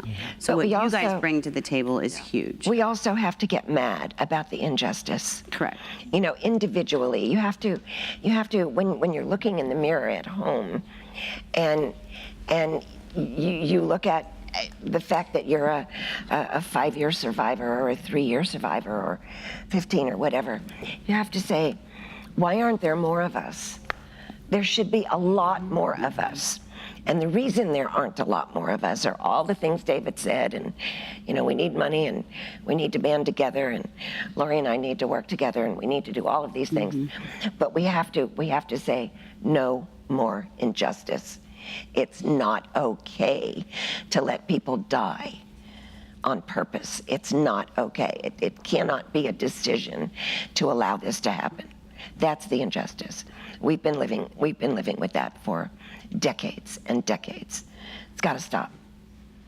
I think, too, it is a public perception that we have been working very hard to change. We know that. We carry the 800-pound gorilla of stigma, and that it doesn't matter if you are a current, a former, or never smoker. No one deserves to die from this disease. And so what we've had to do is overcome public perceptions around the disease itself. So we've had a harder hill to climb because of that. Not just educating about the disease, that it should be looked at in the continuum of care that we do every other disease: prevention, wellness, early intervention, treatment, research, right? But it's that it has a stigma that is also one that we have been working very hard to change perceptions, to change the national dialogue around. And we look for the right opportunities and the right timing in which to think about how we bring a unified voice together. And the legislative work has literally been just that simple concept, which is lung cancer is deserving of an understanding of what it really is. It is a disease that needs a more coordinated, comprehensive, and compassionate plan of action to address all aspects of that disease. And I know that we actually have the opportunity to bring a special focus on how the disease is impacting women, which we know is different than in men. And that is what we're working on now, to try to draw a brighter light on why is this different in women and men, what gaps of knowledge do we have in understanding this disease? What communication work do we have to inform women about the opportunity to find and detect this disease early if they fit that risk profile? And how are we advancing the broader work to ensure that what we learn about women is then applied to our entire community? And that's the Women in Lung Cancer Research and Prevention Act that we have just had introduced. And imagine this, in this climate in Washington today, by both Republicans and Democrats in both the House and the Senate. We need to understand that that is so important, that we have finally, because of this work, have actually made it thought of as a disease and not in political terms at all. To have Republicans and Democrats say, yeah, this is important and we want to work on this together. And that we have both senators and members of Congress, that lower body, coming together with that same language saying, yeah, we agree. We need to understand that that is a huge victory for us because we have cut through some of that nihilism and some of that lack of understanding. And so that's one way to get involved and take action that you'll see that we've been able to initiate just this past week. And in fact, it's one of your California senators too, Dianne Feinstein, who's always been a strong supporter of this community's needs, and along with Marco Rubio in Florida, who was touched by this disease. His family has been impacted. They both said, this is important. We want to work on this together. So we can take hope and we can take strength in knowing that as tough as this seems some days, there are so silver linings, and that's where we then grab hold and run hard and push through. So. I think it's an important point, and not only, and we can dig into this, and you can go to the website to find out more, but from a legislative perspective, not only, Francis talked a little bit about this being a hill rat and storming the hill, but there are things you can do in your local communities as well. So I think that's really important. The CDC has a whole lot of commercials on cable right now. Almost all of them are focused on lung cancer and how smoking causes lung cancer. It makes me, I can't sleep when I see one. I can't fall asleep. Letters to the CDC too, and others that are promoting the stigma while we're over here trying to bury it. There's others just promoting it. One of them is just horrible. This woman is holding this tube, her lung tube from surgery. They hone in on her back and shows the big scar and all these whatever. And it's a smoking cessation ad for the Center for Disease Control. And then they have another one that says that this is actually the right one, that says that cigarette smoking affects every organ in your body. Well, why don't you say that more often? We don't ever want to sound like we're promoting smoking or defending it, but it's a bad actor, but it's not just about lung cancer. Well, and I think there are so many ways that, stigma obviously we know is a huge, huge problem, and I think sometimes those are pretty blatant, right? Blatant and obvious kind of ways that we see it, but some things that we don't see it, I think, are not intentional, or even some patients identifying as, I have never smoking lung cancer. That in and of itself is perpetuating the stigma, and I understand, right? The stigma is the reason that they feel the need to self-identify as a never smoker, lung cancer patient, but there's so many different, facets to why the stigma continues. It just can't be ignored. Because it is one more. It is one more thing we all have to deal with every day that's keeping us from getting, lung cancer into the 80 and 90 percentile, which is where colon, breast, and prostate cancer are. So we know it's possible to get this disease to an 80 or 90% survival rate. It's definitely possible. And we have to focus on the things we need to do to get it there. Because it can be done. It's not like it's never been done before. Yeah, I agree. I want to take just a quick pause to make sure that nobody online or in the room, Ron, do you want to grab a mic for me? I think it's fortuitous that this is the GO2 Foundation, and the House bill is HR 2222. Oh. Yeah. It's a comment. Yeah. Interesting. Did you just Google that? Love it. Yes. Okay. Does anybody have any questions before we kind of move on with any final comments from the panel? Katerina. This is a really basic question, but I talk to everyone, hairdressers, Uber drivers, about lung cancer, and I've gotten some people come up and say, oh, so-and-so in our family just got diagnosed, and I go, Bonnie, Addario, look it up right away. It's from, down in LA to wherever I've been. So what do I say now? GO2Foundation.org or .com, like? GO2Foundation.org. So GO2Foundation.org. And don't say Lung Cancer Alliance or Bonnie Addario. You can still say both. They'll all route. They'll all route to. I'm just trying to have GO2. like a very simple, quick go-to. Yeah. Say go-to. Well, there you go. Go-to. And But you know what I mean? Like, I don't want to take away Lung Cancer Alliance, Bonnie Addario, all of your. But it'll go to a link, and I agree with you because we just had an event, and it was in the newspaper, and it just said go to, and we probably, because it's still early on, should have said formerly known as, whatever, because we don't want those people that have been our followers for a very, very long time to not understand that go-to is us, and the same with Lung Cancer Alliance. Exactly. And we have a really great ad that's like, logo plus logo equals new logo, right? Yeah. And we're still, this is going to be a work in progress. Yeah. I mean, so everybody understand, and when we are together, we are as one. We are moving forward as one.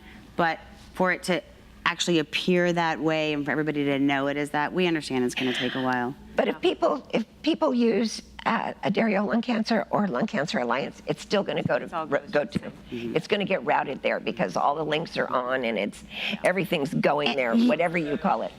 What?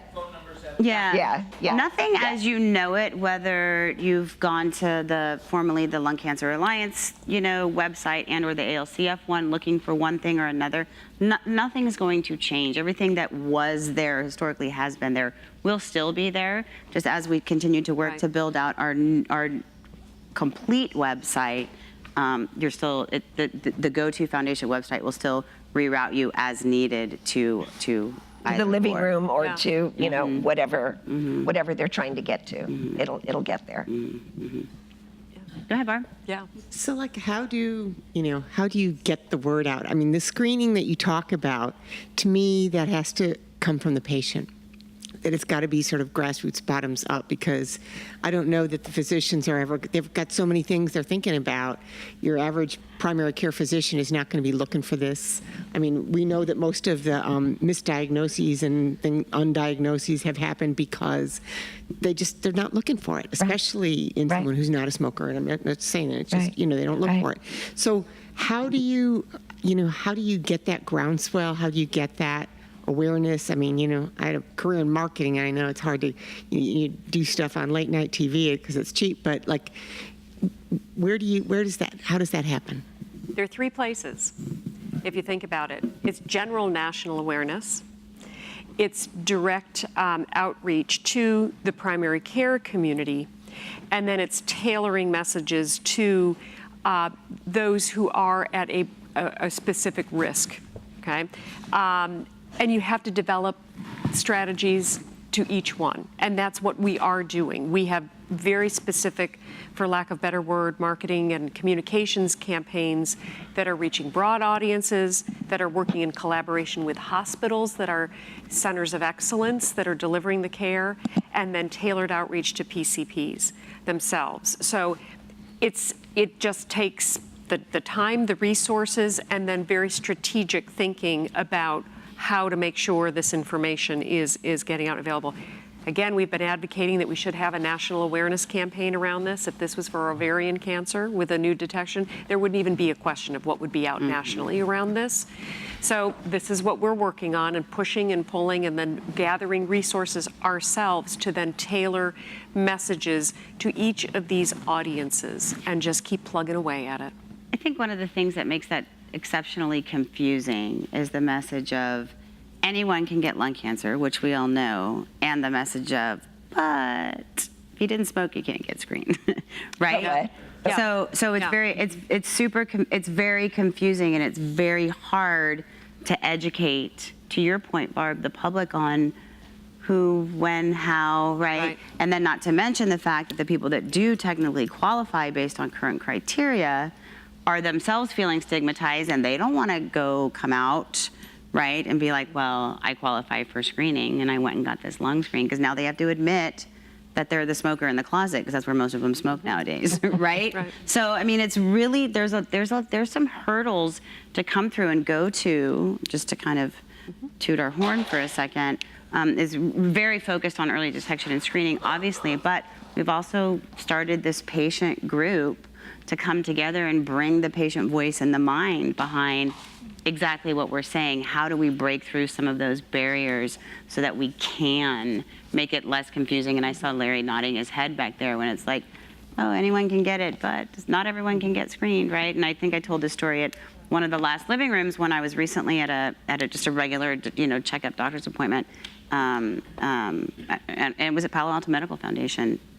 I'll say it. And on the wall, while I was waiting for the doc to come in, was, I thought, this really amazing poster, right? And it was like from birth, literally through like end of life, and what types of vaccines you should have, and at what ages you qualify for screening, and this, that, and the other. And of course, it got to the 49 to 60, and it didn't say anything on there about lung cancer screening. And so I thought, oh, it must be an old poster, because here I am sitting here for 30 minutes waiting for the doc. I've read the whole thing, and it wasn't. It was like a 2018 print publication, and I thought, and it's so frustrating. And we. Did you draw it in? I know, if I had a Sharpie, I would have, with a lot of Yeah. I will tell you, and again, it's kind of pointing back to what GO2 has been working on, but will continue. We know right now that it was a narrowly defined high-risk population that would benefit from screening.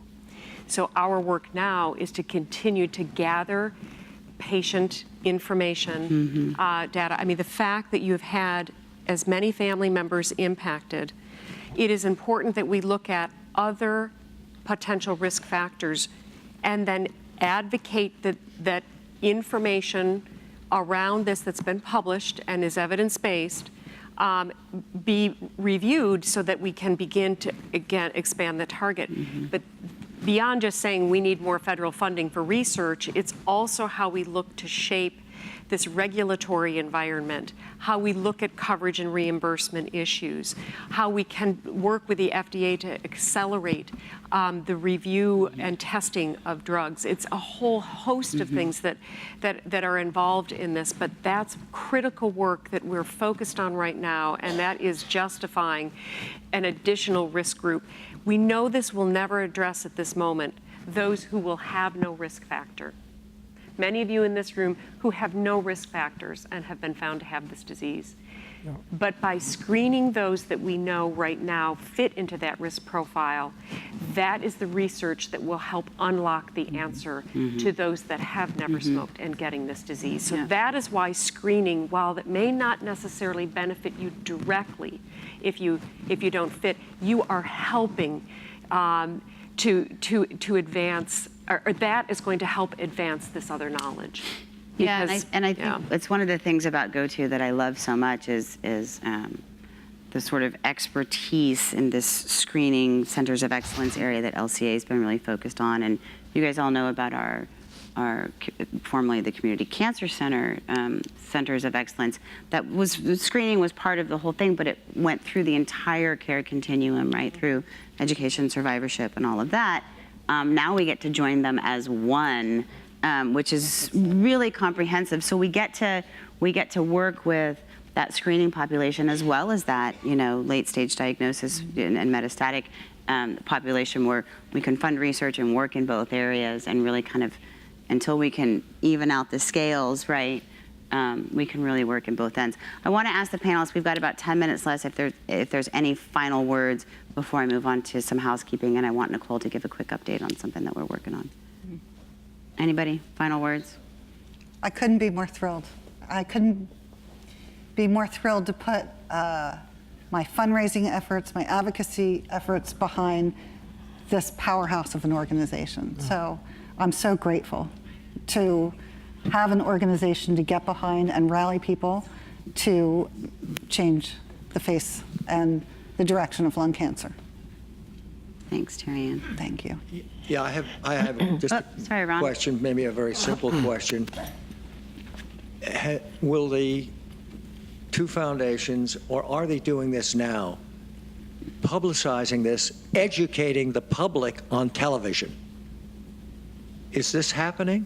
I mean, because we hear, and to try to simplify what you have all been saying very clearly for us, but I haven't seen an ad on television that, that debunks the stigma that Bonnie has been talking about. So the good news is that there are many different means of getting the word out today that involve more than just television. The reason why television is so difficult is because it is the most expensive medium in which to place advertisements. So what we've been trying to do is really analyze what is the most efficient and effective and cost-effective way of sharing this information. Sadly, television is not necessarily the best medium to do that because it's expense, and sometimes the timing of its reach can be challenged as well. Most people get their news and information from their personal device, and so it's social media where you can actually have far greater reach and have it more cost-effective. So there's much more devoted there and in other means than just television itself. That's the most expensive way to do it. But I think we should really focus as much as we can to get on TV where it's free. Good Morning America, was Dr. Oz, whomever. We need to focus on going that route, and because believe me, we've knocked on I that wouldn't door. spend $50 million on a TV ad. But I think that's again where the patients and their Yep. You can help. You can help. You can help. Yep. You can help, because it is an injustice, and I think we need to ask these television station folks, why is it that they are not helping us to save lives? That they could do that. Especially in November. Right, I know it. exactly. Yeah. I want to know quickly, what do you want us to do for you? What would you want to see GO2 Foundation do for you? You tell us what you're expecting of us. We've been telling you what we hope to achieve. What do you want to see us achieve? Larry, okay, somebody Larry, get that man come at us. Come at us. We're ready. We're strapped in. We're ready. Well, I think the biggest challenge for any lung cancer patient is their oncologist knowing the benefit of what this organization can do for their patient. Mm-hmm. Support the doctor in helping that patient be active, well, but have lung cancer. And I think that to marry the knowledge that you exist at the point where the patient needs it most. I don't know how you do that. So this is a really good point, Larry, because this comes up a lot. Why didn't my doctor tell me about you? Where do you think that disconnect is? Even with physicians who know us. Yeah. Where's that disconnect? Because in other diseases, I know they're handed, here's information, go talk to this organization. It's multifactorial, but unfortunately, as bad as cancer is, you have oncologists who are super uber conservative, ridiculously arbitrarily data driven, and are so detached. Not to say everyone and all oncologists and surgical oncologists, medical oncologists, radiation oncologists, whatever. Share some of that as a defense, I think. And I think that a lot that could be done, I think the whole system needs to be shaken down because the medical training is wrong. Yep. The way we approach thinking about trials, not to mention, of course, the endpoints half the time are wrong, so there goes billions of dollars down the drain, even though the drug could be repurposed or was showing some effect, or they didn't have a biomarker, whatever. But we made some progress there. But even just the way we think about the patient as advocate, that's where, you guys have been rattling the cage for a long time. But I think it's falling on deaf ears. The medical oncologists don't care. You can show them data, and if it's not prospective randomized data, published in the New England Journal, it's like, no. Anecdotal. I don't think I believe that. Yeah. But, if the shoe were on the other foot and the medical oncologist had this nagging cough and the problem, and if they actually had the realization, again, this is a horrible generalization, and there are some amazing compassion and real, but in general, so that would help. And realizing that we can't always have prospective randomized trials data, we have to have level 1 based evidence data, but and data is critical, otherwise we'll be going down charlatan pathways. But we could change everything. The way the clinical trials are done are just horrifically slow, don't accrue anyway, so what's the point? But do the I-SPY.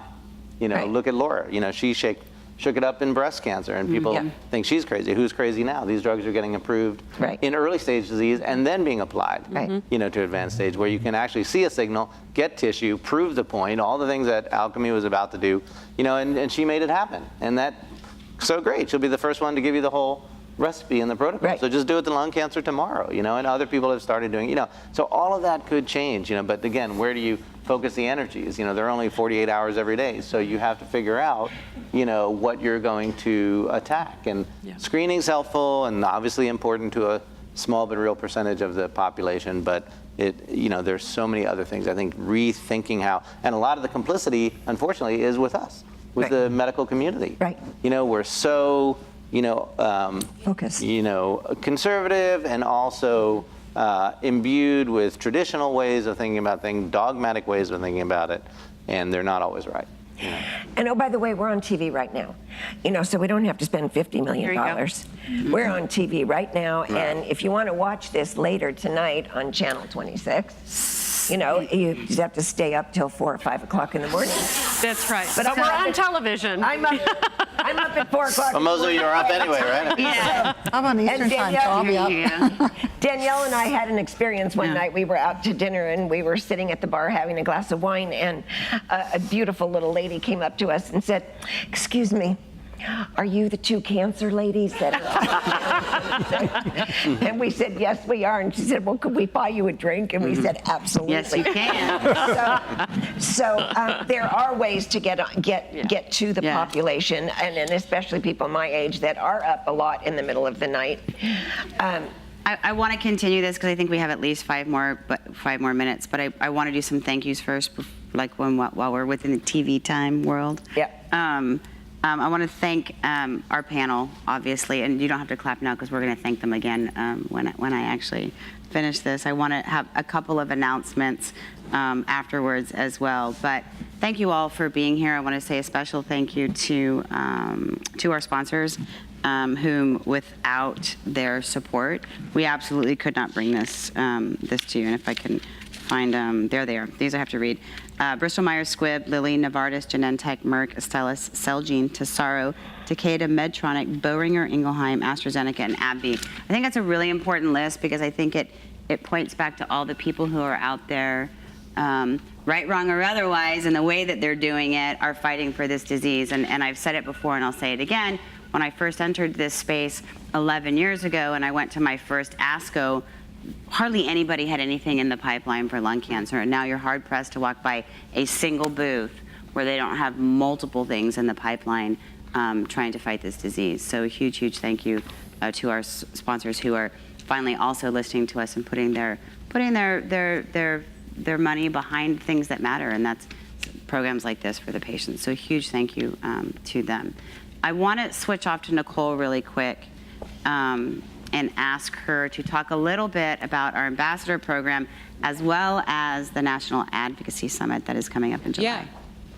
We've heard from a lot of you since the merger about how you can get involved with, our new mission and support the work that we're going to be doing.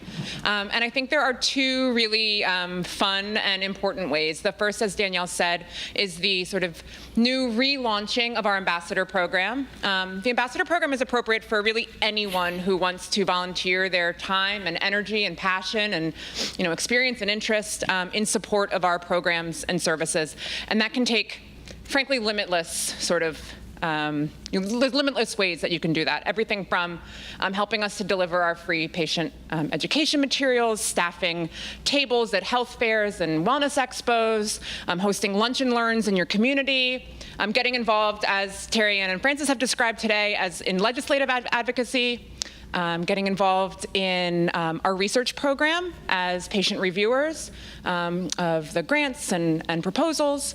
What else? Our Phone Buddy program that was mentioned earlier, supporting our event series, helping us to grow and expand our events, fundraising, et cetera, et cetera, et cetera. And I think the really great part of this is that we will provide all of the resources and support and training that you need to get involved in any way that you choose. So even if it's something that you're like, I kind of want to do legislative advocacy, but I have no clue what I'm doing, or I'm interested in research, but I don't have a scientific background, we can really help you to get to a place where you can get involved and make a meaningful sort of difference in helping us to deliver on our mission. And we need you to expand our reach across the country and into all of the communities affected by lung cancer around the US. So the best place, if you want to learn more about the ambassador program at this point, is just to shoot me a note.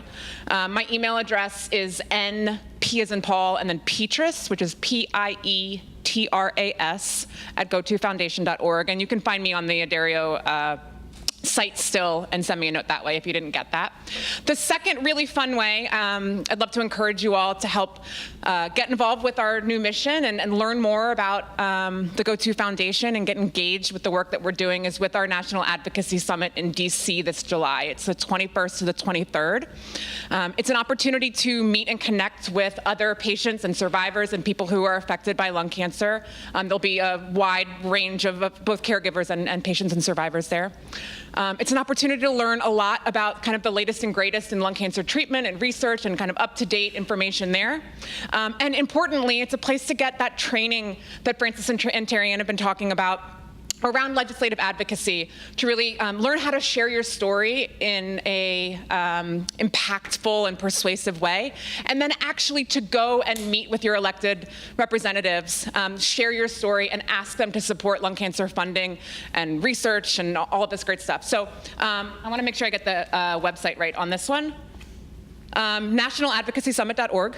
Easy, nationaladvocacysummit.org. And please go there and register to join us. I think that's it. Thanks. Yeah. A couple of other housekeeping things before I say final thank yous and close. Some upcoming events. On April 28th, we have Jog for Jill in Berkeley. So anybody who's out and about and wants to have a glorious day out, I don't know if it's a quad or maybe I'm just quoting, what's that movie? I don't know. Old School. I think I'm quoting Old School. But wherever they do it out in Berkeley, it's actually a really great event. Berkeley's a fun little town. So that's April 28th. May 16th, Michelle, Nicole, and I will be in Hollywood, Florida for a regional living room.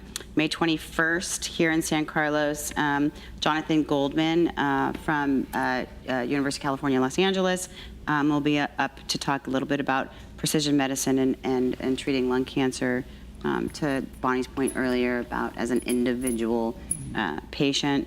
June 10th, right here locally for all of you in the room, is our golf tournament at Green Hills. So if you're interested in setting up a foursome and or coming in as a singleton or whatever they call it in golf, please talk to Jenny. She's raising her hand over there. And then to Nicole's point and what she just touched on a little bit, July 21st to 23rd is the National Advocacy Summit in Washington, D.C. So those are sort of the next up.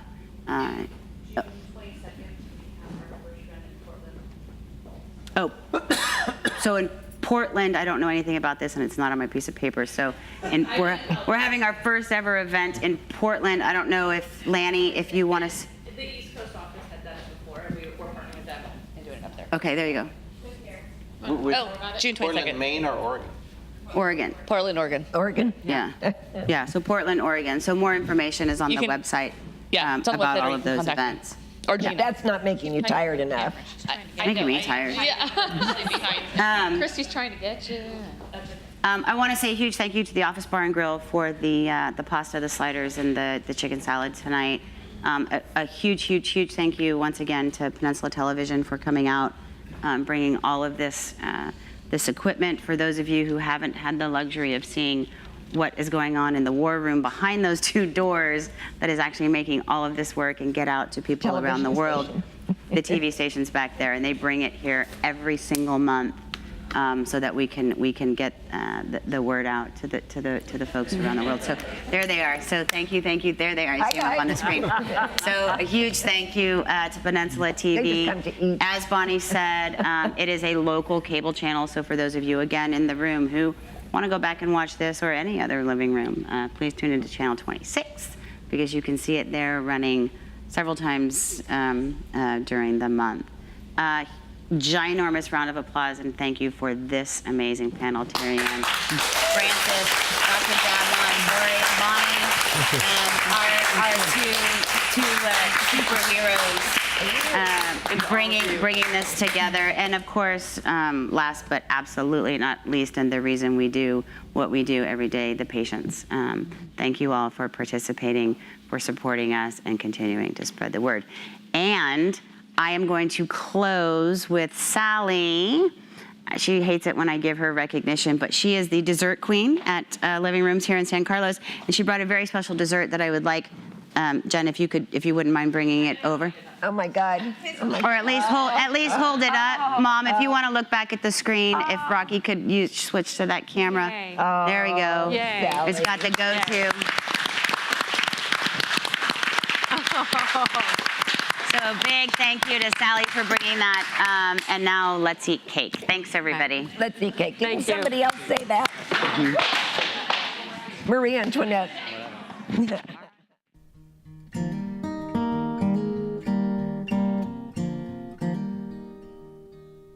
Oh, I'll be brave if you're brave. I'll be brave, but only if you're brave. And it could be